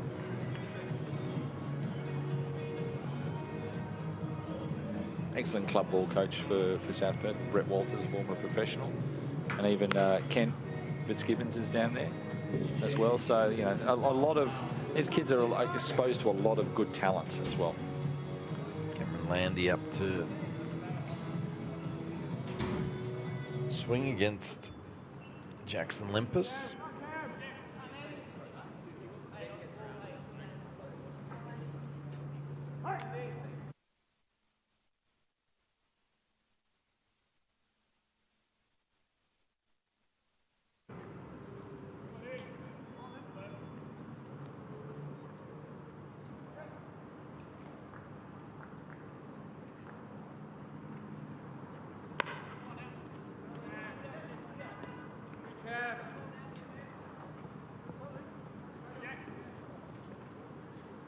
So it's Cameron Landy.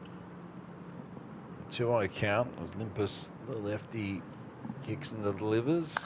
It's fouled off into the night sky.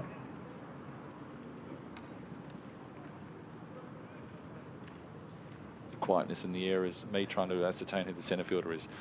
To replace Jackson.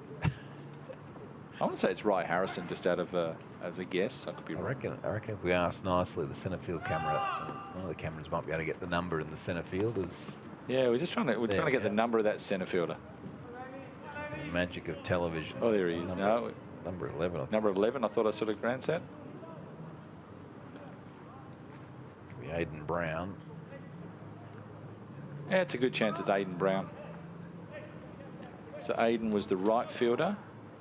That means the right fielder. That means Sam Shepherd has gone from shortstop to right field, and that looks like... Does it look like Jay Reynolds maybe in left field? No, that's Daniel Carter in left field. Oh, yeah, Daniel Carter's in left, so... Shortstop is changed. Shepherd's in right field. Okay, so Shepherd's in right field, so his shortstop has changed, so... Shortstop is... Shortstop's Braden Moyle. Braden Moyle at shortstop, so he's come in from the DH. Dylan Bajowski's still your third baseman.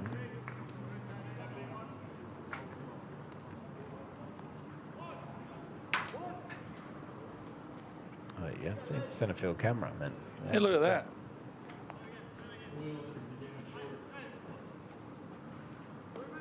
That is Showscreens at its finest. Yeah. The best in the business.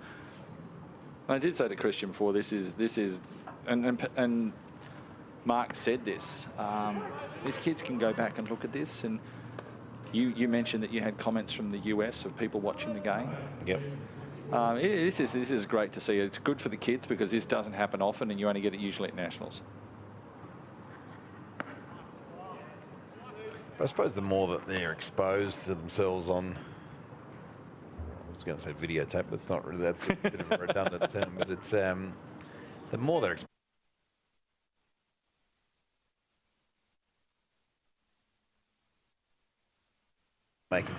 Start making a hype video, so to speak, of themselves. And I think there's a lot of play. I mean, I remember years ago, like the Perth thing used on social media used to get sent so many, particularly out of South America, so many players hype tapes. That one hits the foot by the look of it of Luden Timara. But looks like, ow, that's right on the top of the left foot. Yeah, look, it's a part of the game. Video coverage is part of the game. Feed coverage, your own personals, your makeups, your hype tapes. I mean, we see it in Major League in basketball and NFL, don't we? Probably not so much hype tapes in baseball because it's an interesting metrics game.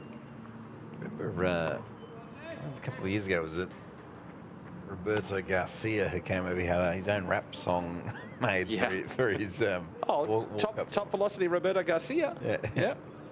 So yeah, he had his own song made, and he's certainly Showtime Velocity, Top Velocity, who's now part of an organisation whose sole purpose is increasing velocity of players and the skill set. And it's using a lot of that type of technology that you're going to the drive line, which is a massive part of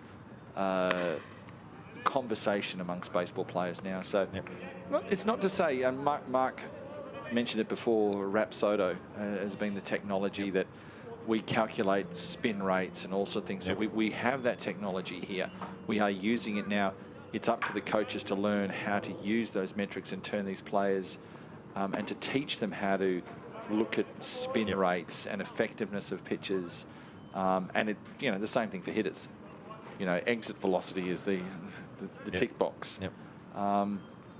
Couple all of that with an intensity to play the game of baseball and a desire to push as hard as you can is what clubs, colleges and scouts, because they're looking for the athlete as well as the player. And this is, again, tick to Dean White and Lockie Dale and all of the showcase scenarios. When this was brought up a long time ago with Andy Kyle, I'll be the first person to say I was kind of sceptical. It was a great pitch by Jackson Limbers. So he gets pulled for a long foul and then sort of backs it up with a nice little curveball. That's a beautiful curveball. Yeah. Curveball of the night. Yeah. But I want to say I was sceptical, but I was curious as to see how this would work out. And hence I turned up to training to see a bunch of young guys given an opportunity and shown the intensity, but also a bunch of coaches that were just as intense in a positive manner to want to pass on the information. You were at the National Champs last year. I mean, we'll focus as we've got Jacob Santich in the box for the Durham Bulls. I mean, you're 2 or 3 positive, like how this is, different to the Nationals in a positive way. The positives is there's no downtime. Yep. Positives for me, there was because it was game time every day. Your approach to learning the game of baseball was limited to that of a lot of game learn. You got taught after, so you didn't get a chance to learn as much as you got a chance to play. So the positives, you played, but the positive, it's hit high and deep, but coming in to make the catch is Daniel Carter in the inning. And we'll take a quick time. We'll pick that up after this because we'll take a quick time out because I'm sure we've got some interviews to go through, but quick time out, back shortly.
I'm with the Hot Rods manager, Kurt Russell. Kurt, talk us through the performance just then. Wasn't too bad today. Offensively, we had a pretty good approach. have been better if we kind of got the ball over the plate a little bit more, walked a couple less guys, maybe would have kept a couple of runs off. But all in all, first crack out there, I think we did all right. We're expecting a tied ball game. It shows pretty strong talent here in WA. Yeah, it was always going to be close. I was always expecting probably 1-2 run ball game, but to come out tied, a little bit disappointing. We had opportunities and we didn't take them, but it is what it is. We'll take the time. We'll move into tomorrow. Any players a standout that absolutely surprised you?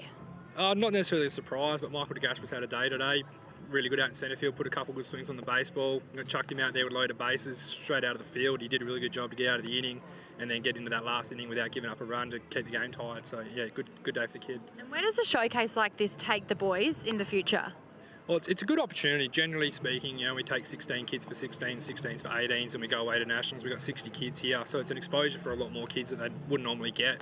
So it's an opportunity. Now they're going to get broadcasted in front of scouts and a few other people around the world. So there's a lot of names that wouldn't normally get seen that'll get seen today. So it's a really good opportunity for them. And what are you expecting over the next 2 days to come?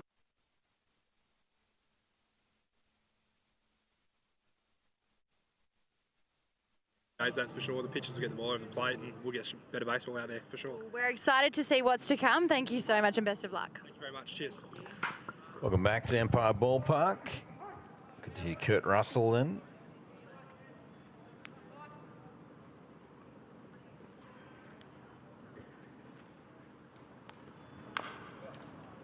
So, Durham Bulls, the Biscuits go against 5-5 here, bottom of the fifth, 7-inning game. Montgomery Biscuits.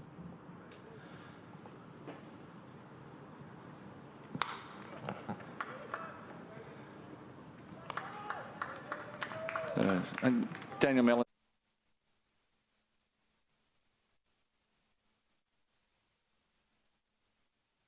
Easy feeding. I was just organising an interview for Next for the one of the, I guess, the unsung heroes of the showcase is the administrator. That we're working with, a lot of the background information that's going on. So at the bottom of the innings, Andrew's going to come in and have a quick chat to you about his experience with the showcase. Sounds good. Let's head up the chute, coming into the catch as that 70s show owns Owen Pilcher.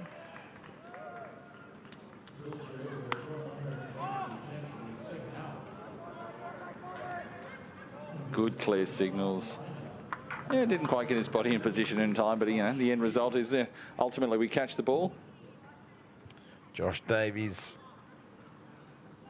coming into bat.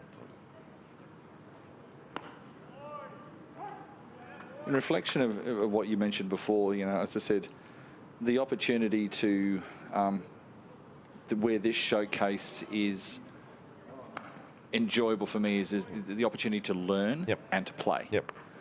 Now, from something from a state tournament level that from particularly junior level, the camaraderie is unique. You are forced into living situations with guys that you don't, to be honest, you won't be living with in a scenario, but you learn so much about each other and you developed. As we see Daniel Melancelli being an absolute shining light of this situation. So 3 solid innings from Daniel so far. Do the job, throw strikes, get the job done. An outstanding job so far.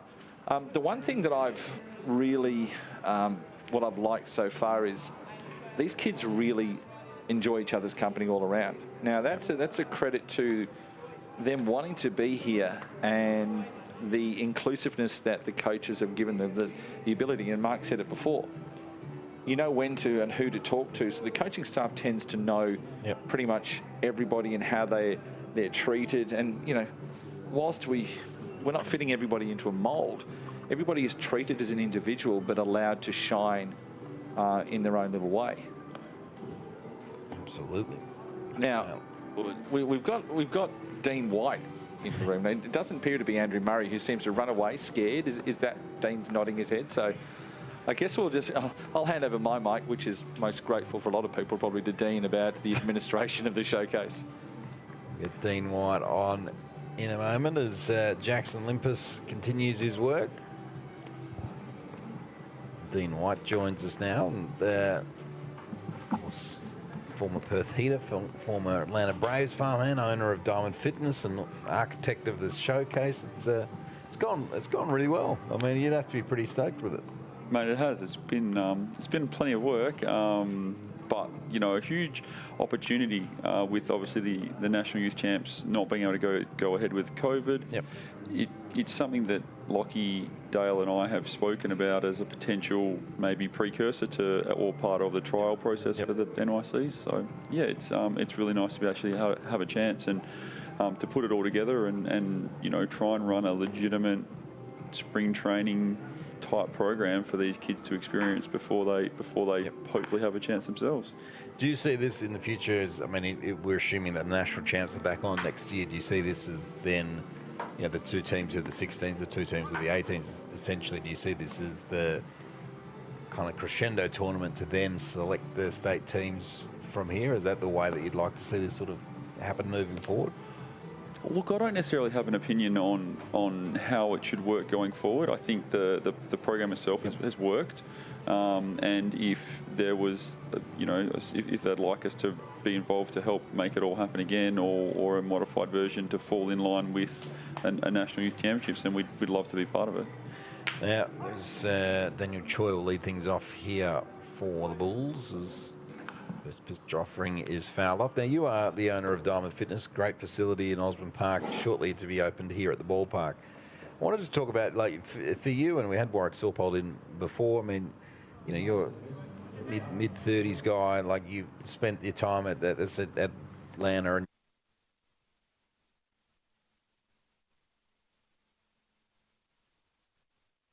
I guess from a professionalism point of view, when you own, I know you own Diamond Fitness, but now that you have a gym on site, and I guess you would assume that strength and conditioning is taken a lot seriously in 2020 than it probably was in 2005 or whenever it may well have been. And how important is that part of the game, though, that you think Australians potentially had missed in baseball? Look, I think all of it is really important. So strength and conditioning is an important piece of the athletic development of these players, as is their mental skill development to deal with the adversity and just getting out there and being able to grind out day after day. I mean, these kids are tired. They've been out there since the 4th of January from 7:30 in the morning. 4:30 in the afternoon. So this is a great test for them, and the idea is to try and replicate what they're going to have to experience should they go away, and replicate it on many of my own experiences from being unprepared, going away from my first spring training. Yep. I'll come back to that because I know we've spoken about it before, but when you first moved or you first headed over to the States, you must have had in some ways a kind of an idea, and then probably what actually happened was two very different things. Well, I thought I had a good idea, and I'd visited the US before, I'd been to Atlanta before, I was a Braves fan, I thought I had it all pretty well dialed in. And I rolled in with all the other international players who all spoke Spanish except for me. I had to organise a whole bunch of stuff myself, and it was just a massive learning curve for me. And so you take all the off-field stuff that you had to figure out and try and grow up in a real hurry. Yep. I just wasn't ready for that side of things. And then you try and mix in the most elite baseball competition you've ever had before. Yep. It's a real challenge. And so hopefully the program's been able to give these kids a chance to really understand what it's like, and they've really embraced it. It's been awesome, and we've had some huge efforts from all the coaching staff, led by Mark Pettit, who's been just absolutely phenomenal, and Corchi and the rest of the crew. Great support with from Baseball WA with Lockie just getting behind the whole thing, and then right down to our our admin team of Andrew Murray and Keely Embry and Jada and a whole bunch of other people that have really made it all work. So it's been a big task.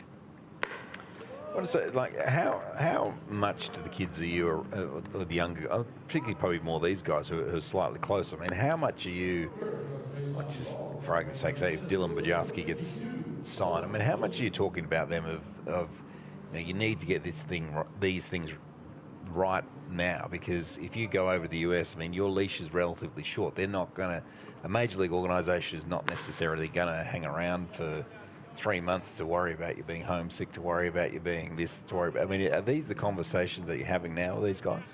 Yeah, absolutely. And we're trying to bring, voices in that they may not have heard before that are very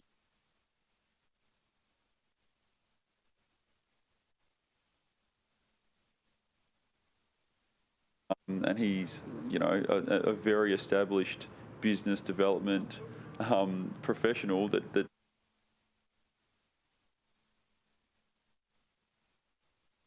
how to perform at your highest level in business. Yep. That also played at the University of Oregon and was one of the first imports, in Perth from a baseball perspective. And so he just was awesome. And you could have heard a pin drop when he spoke.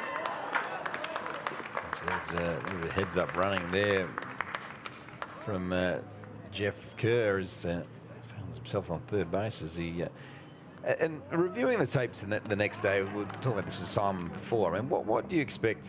The good, the bad, and the ugly. I mean, how much is sort of spent percentage-wise on positive feedback? How much is sort of spent on or is it all positively constructive feedback? How much is it just depending on the psych evaluation you've had on the players? Is that dependent on the level of whether you're a blunt or slightly softer or? Yeah, well, we've done personality profiles on all the players, and that we use that as a guide on how to deliver the information to each individual. Yep. So that's been really useful. But ultimately, we realise that it's a time for learning, and so it's not about whether it's positive or negative. It's about just working hard.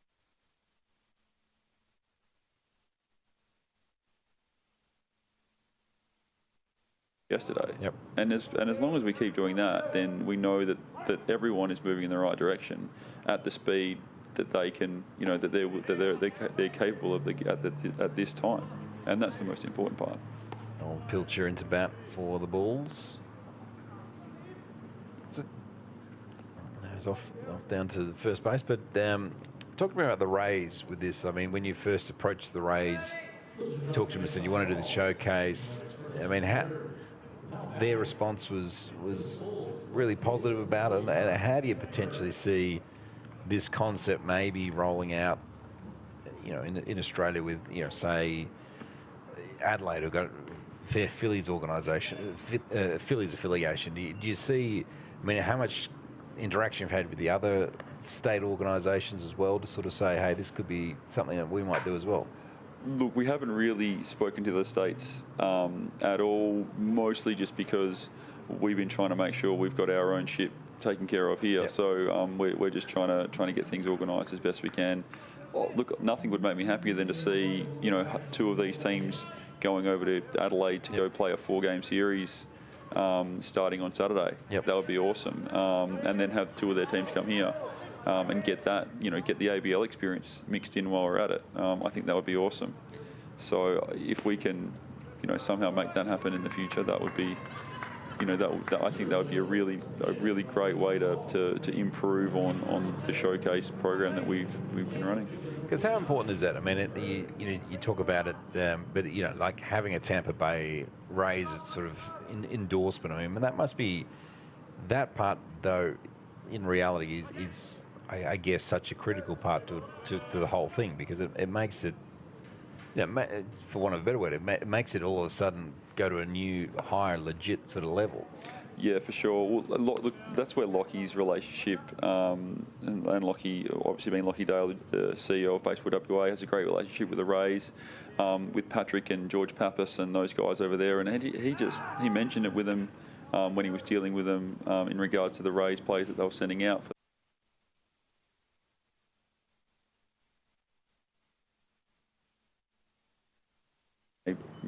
Send stuff off to MLB. I don't know if I'm supposed to say that, so sorry, Lockie. But they really, they endorsed, and they probably went over and above what they probably normally otherwise would have without such a strong relationship. So, from our perspective, it's really cool to have the guys out in the minor league team uniforms. They requested that we send photos of the guys in the uniforms so they could send them to their affiliates. Awesome. Because they thought that was pretty cool. So we've done that, and look, we're excited and really looking forward to trying to find a way to continue to improve and make this program better. So what time do the guys get back to the field tomorrow? As we'll take in Ben Bird's, which is that one. You said earlier to me before the broadcast that the guys have been getting to the field at 7:30, having breakfast together, having lunch together, and then sort of departing. Like tomorrow after a game day, a bit of a later night. I mean, what's the expectations for tomorrow? Well, so now we're sort of past the. Let's get it right there. So tomorrow we're basically past the spring training simulation part. So we're now essentially into the start of the season process. So we're really trying to simulate now what it would be like back into the regular season. So the teams will swap. So the night game will go to the 4 o'clock game, the 4 o'clock game will go to 7, and they'll take on Phil BP about 1:30, something like that for the first group, and we'll go from there. Caitlin back up to have a bat, and I think this is also terrific to see, for the growth of not just the men's game, but the women's game as well for the showcase, and it's an opportunity for everyone to play against each other and get better in different areas, but I think that's one of the main highlights. But for the kids, I mean, how nervous do you think these guys are? We were talking about it earlier, but there's probably been in the first game. There's probably more walks than the coaches would have liked. But how much do you think they've done all the work, then they've sort of got to this stage and gone, oh, geez, there's a camera out there with a red light on in centre field, and how much do you think has that been sort of an effect to the guys? Well, when we did the first round of interviews, there was definitely some nerves there, probably more nerves than from the first pitch, I'm sure. But look, I mean, I hope they are nervous. I hope it's giving them all the same feelings that you would have when you're going to get out in the field in a minor league setting for real. So I hope that there's we're creating an environment where they really want to do well, and the nerves come as a byproduct of trying to perform the absolute best and being unsure of the outcome. So we want them to get used to that and stick to working on following the process and not worrying about the outcome and all those types of strategies. And so I would suggest there's been lots of excitement and hopefully some nerves as well. Cameron Landy takes this one, chops it back.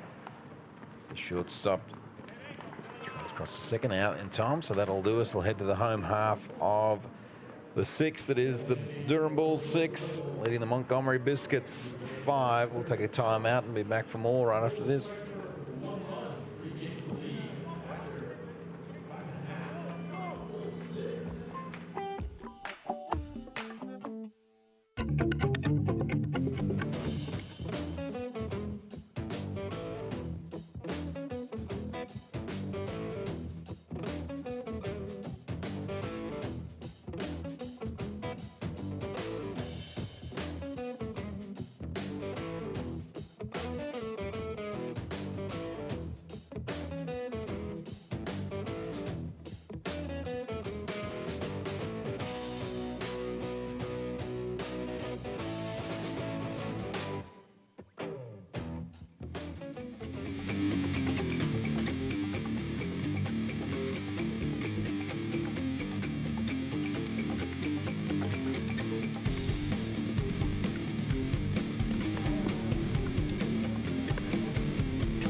Welcome back to Empire Ballpark. Dean White has exited the booth. Thanks so much, Dean, for joining us. And Simon Isons is back in the booth. Kai Cahill on the mound.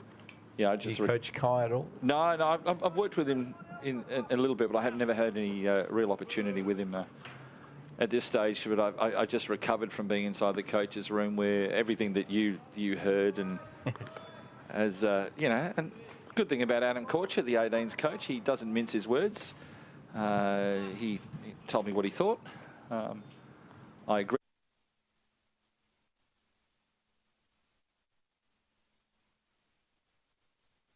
Last innings in some situations that we saw there with particularly Lee Moyles, Braden Moyles' backhand play. Yep. A good, simple, effective control play to get the runner out at second. They're the little things that the coaches are looking for. The work that they're doing with these players is coming through. Now, it also shows, and as Dean just said, there's a lot of tired kids out here. It's been a long couple of weeks, but this is what real baseball's all about. It's been, if you're in a tired situation and your body's sore and that, what are you doing to still produce or put that effort in? So when you walk off the baseball field, I gave everything that I had. Yep.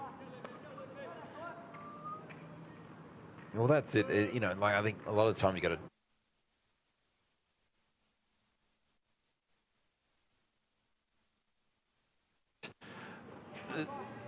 The analogy for, I guess, I can reflect upon is, if you've gone to the gym for the first time in a while, yep, and you've done squats and that. So let's say you rocked up at Diamond Fitness and they've done some strong work with you, and you've done some leg work and you've pushed yourself, and the next day you get out of bed and you can't walk. Yep. Been there. Okay. Yeah. Good catch by Luden Tamara there at the first base. Never an easy ball that dives away from you, but you get up the next day, you've got a choice. Yep. You either take another step and another step and another step and step forward and then break back into a run. Just gets past Daniel Choi out to centre field, so Bajowski thought about hustling to second, but decides to put the brakes on, gets himself a little base hit. What we're looking for here is it just out of the reach of Choi. What we're looking here, from my perspective, is to look at players who are willing to take the soreness and the stiffness and the long days and still be able to replicate and produce what their coaches are teaching them. He's going to land in dying quail of Owen Pilcher. So Bajowski will go to second, and Daniel Carter will get himself a base hit.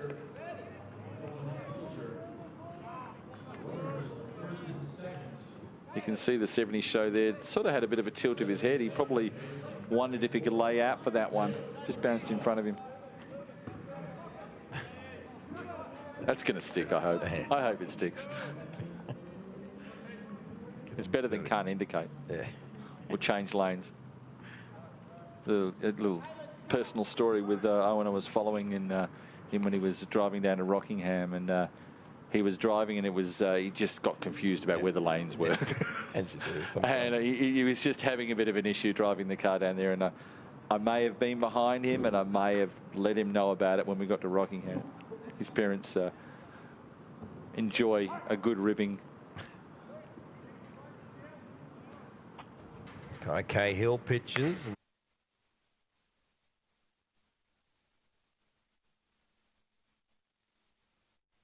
That one, so it's 10 o'clock here in the West.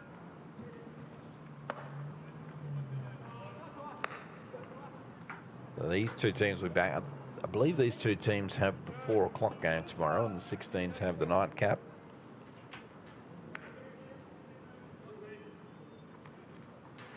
That lovely old thing called work will interrupt my ability to get to the 4 o'clock game. I apologise, Paul. I think we'll be out here at 3:59, so it'll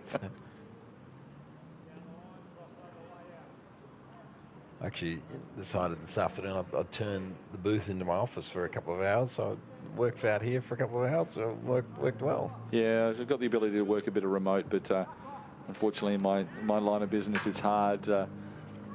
It's a bit of a pressure cooker, and enjoy what we do, but somehow we've got to work for a living, don't we? It's true.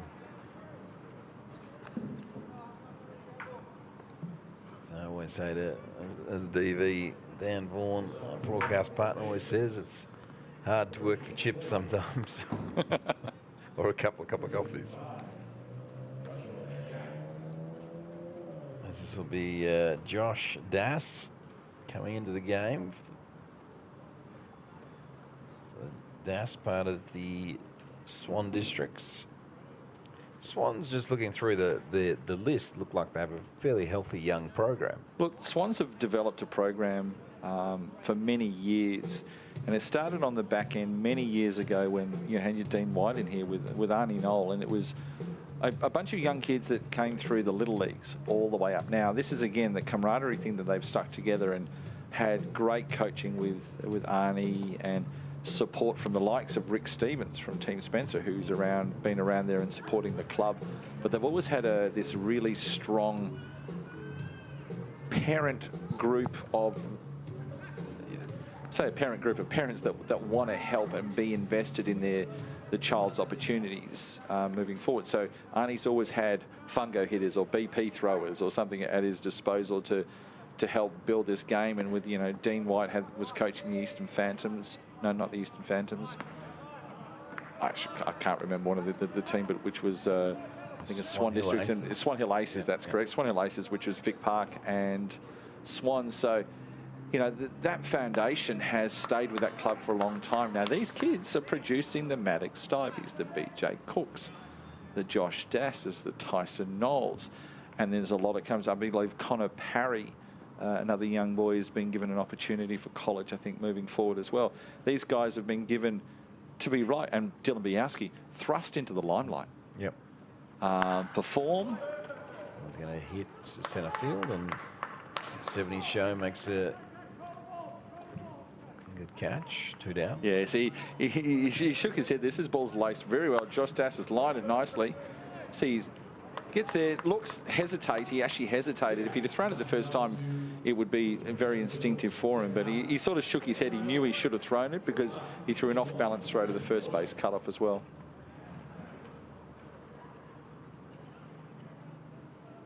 This will be Braden Moyle. Nice play. It's short, as we mentioned earlier, to end the last half inning.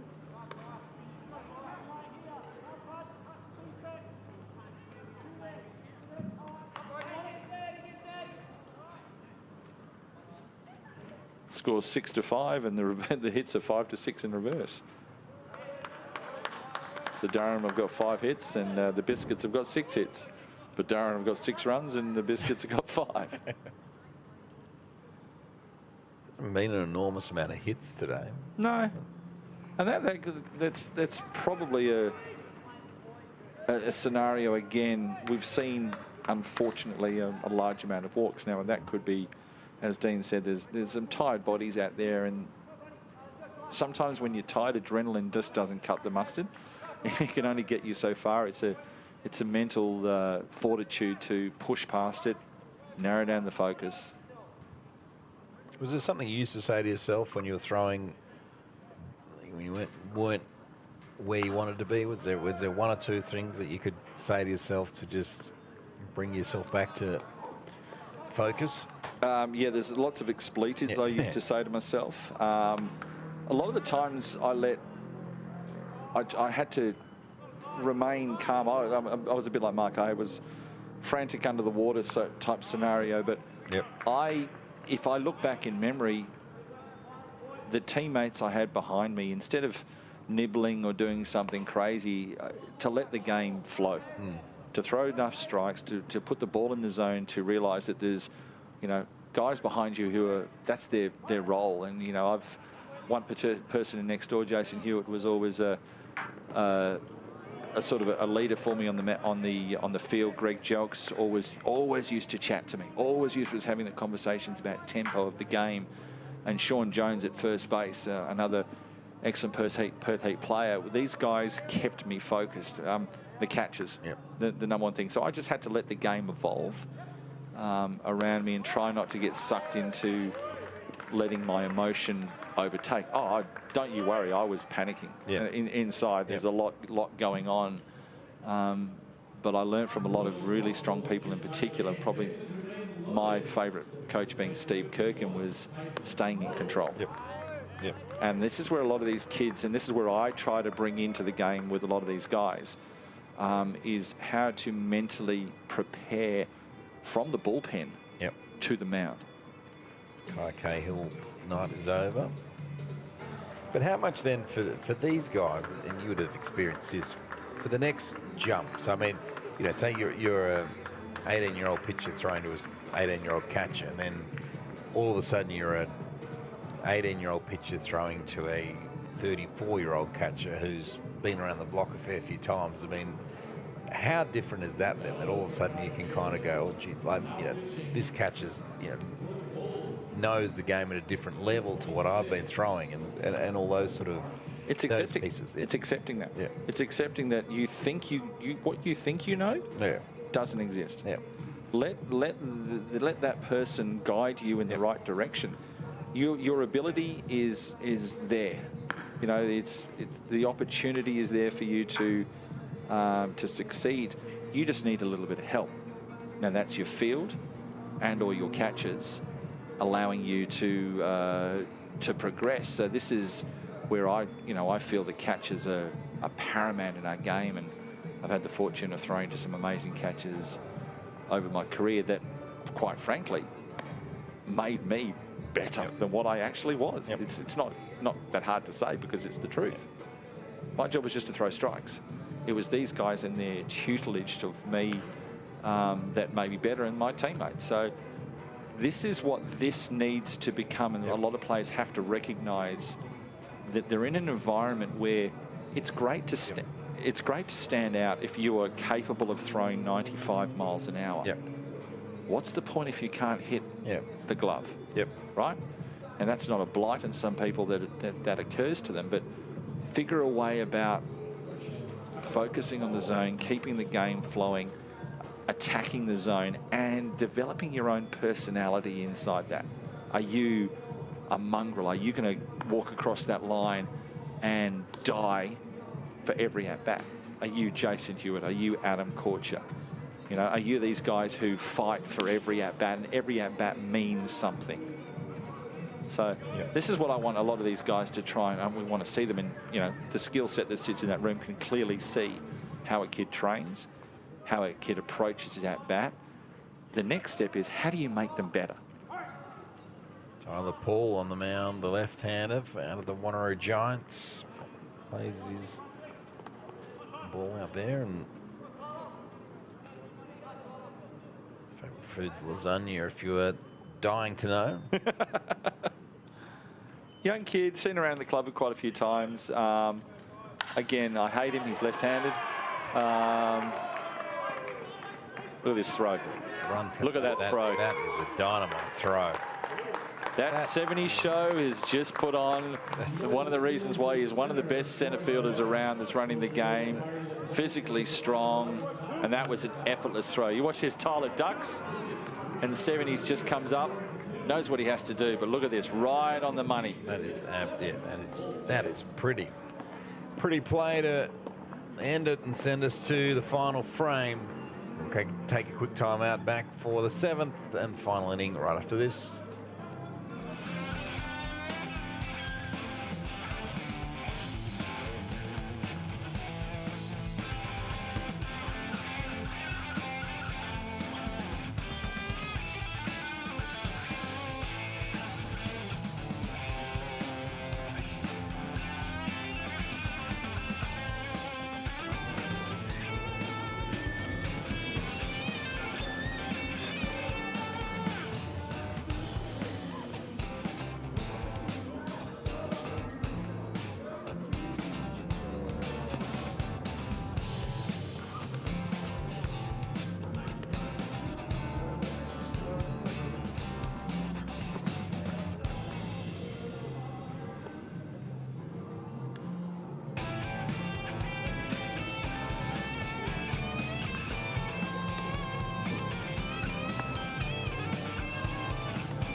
Welcome back to Empire Ballpark for the 7th final frame. Is Tyson Knoll is your pitcher, and Luden Tamara is your batter. Big left-hander, 196 centimetres is Tyson Knoll, out of Swan Districts. Simon won't like him because he's left-handed, but 77 kilos ringing wet, but it's when you look at something like this, you think, okay, great, tall, left-handed. He's got this not necessarily swag. He's a young guy. His hero is Chris Sale. There's a shock. Left-handers and Daniel Schmidt. Yeah, Chris, he looks oddly like Chris Sale. Yeah, there's definitely a degree in there, but lefties like lefties. They're all special in their own way. But I wish I was a left-hander. That one goes out for a base hit for Luden Tamara. The benefit for Tyson, like his body is still growing, and he's growing into that along the way. He pounds the strike zone. He throws you the strikes that you want. So it's just a matter of working on other pitches and velocity for him. There is certainly the framework. When you're talking about 196 centimetres and a framework that you throw inside a gym, secondary sports, clearly basketball would be, up there. Playing basketball with his mates is one of his favourite habits, and that's something that we haven't probably discussed too much tonight is multi-sport athletes. Yep. There's a lot of focus on, obviously, guys that dedicate their cause to one sport, but there's quite, if not nearly all of these guys have multiple sports that they play, some at an exceptional level and AFL level as well. So... What's your take at this age? I mean, assuming Tyson Knoll might be a stand-up footy player as well. I mean, are you of the opinion of at this age you need to choose, or keep doing both until you can't keep doing both? Yeah, look, you've got one of those sports. I've always found with multi-sport athletes, one of them is a passion. Yep. And the other.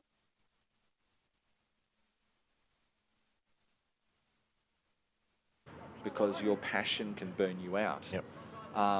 But if you can put them both together in some way and manage to, obviously not to get yourself injured in a scenario, but they find them to be complementary in some way, because a lot of kids that play secondary sports outside of a baseball season, if they're very good baseball players, do it because they want to hang out with their mates, and they do it because they want to have a little bit more physical activities, and they don't want to be going to training 6 days a week because they're already doing that now with baseball. So 2 nights a week and hanging out with mates on a weekend playing a sport is a good option.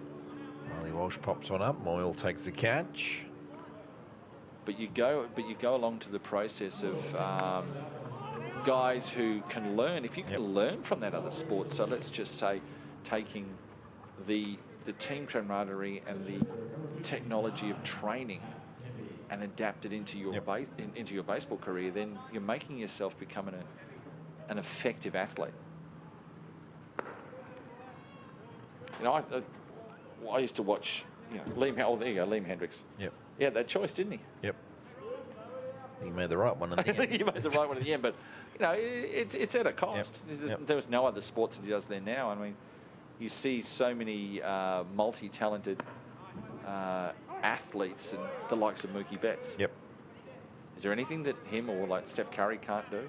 Well, we were talking on the show, one of the Heat players this year, whose name now totally escapes me.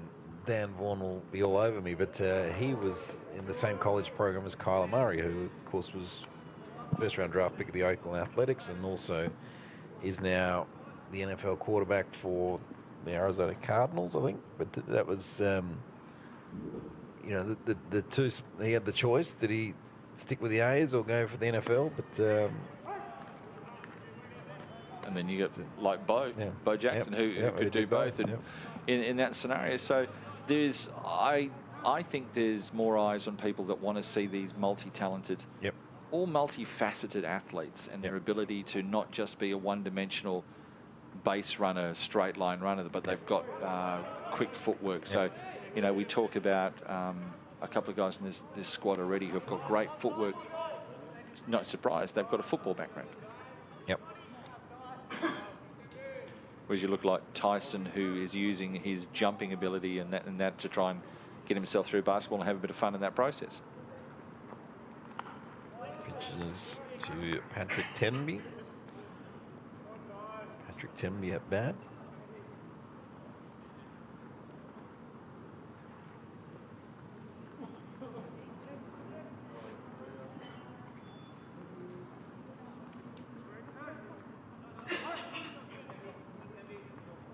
Tenby will once again.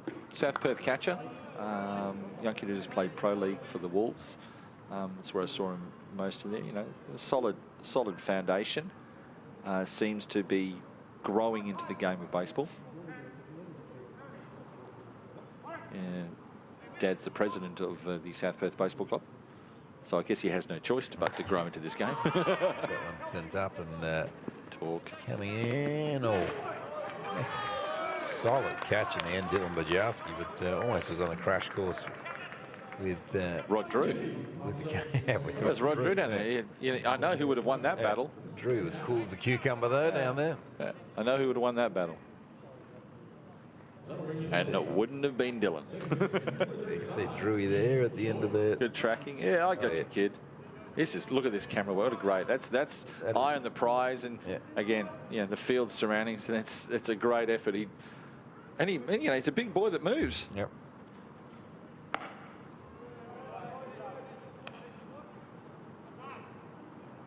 Daniel Choi at bat. Noodles. Yeah, Noodles. He'll be. Noodles. It's a shame that there's a good little down Collins Street not far from here. There's a lot of good noodle places. Shame it's they come on as a sponsor tomorrow night. Individual player sponsor. I watched Daniel grow over the last probably 12 months when he's walked through the high performance program. He's doing his certificate with Dean at Diamond Fitness. Learning about life in general. He's come out of his shell a little bit more. He's a player favourite. Everybody loves him. He's got that smile and his things, and his baseball has moved in the right direction for him as an individual. He's around the programs. He just needs to take another couple of steps of intensity forward. As for the Braves, as he sends it round down to Bajowski, who done a nice little work there, and we'll head off to last drinks, last call. Actually, no, that's it. They're going to finish there. So it looks like that's all she wrote. They're not going to go to the bottom of the seventh. Didn't want to jump ahead of myself because they did that last time. But I said they wouldn't, but that's all she wrote. So another 7-6 the scoreboard says in the end. So a final one here, 7-6. So Simon Isons, appreciated your company. We'll catch you for the nightcap again tomorrow for the 16th. But it's been a lot of fun. We've learned a lot, and we'll do it again tomorrow. Yeah, well, we'll see a new batch of kids. We'll see hopefully a different approach. That we want to see these kids learn and develop, and even the coaches. So we know they're going to get their conversations in. They've got a good day of hard work coming ahead of them. Yep. And let's just see what comes out the other end.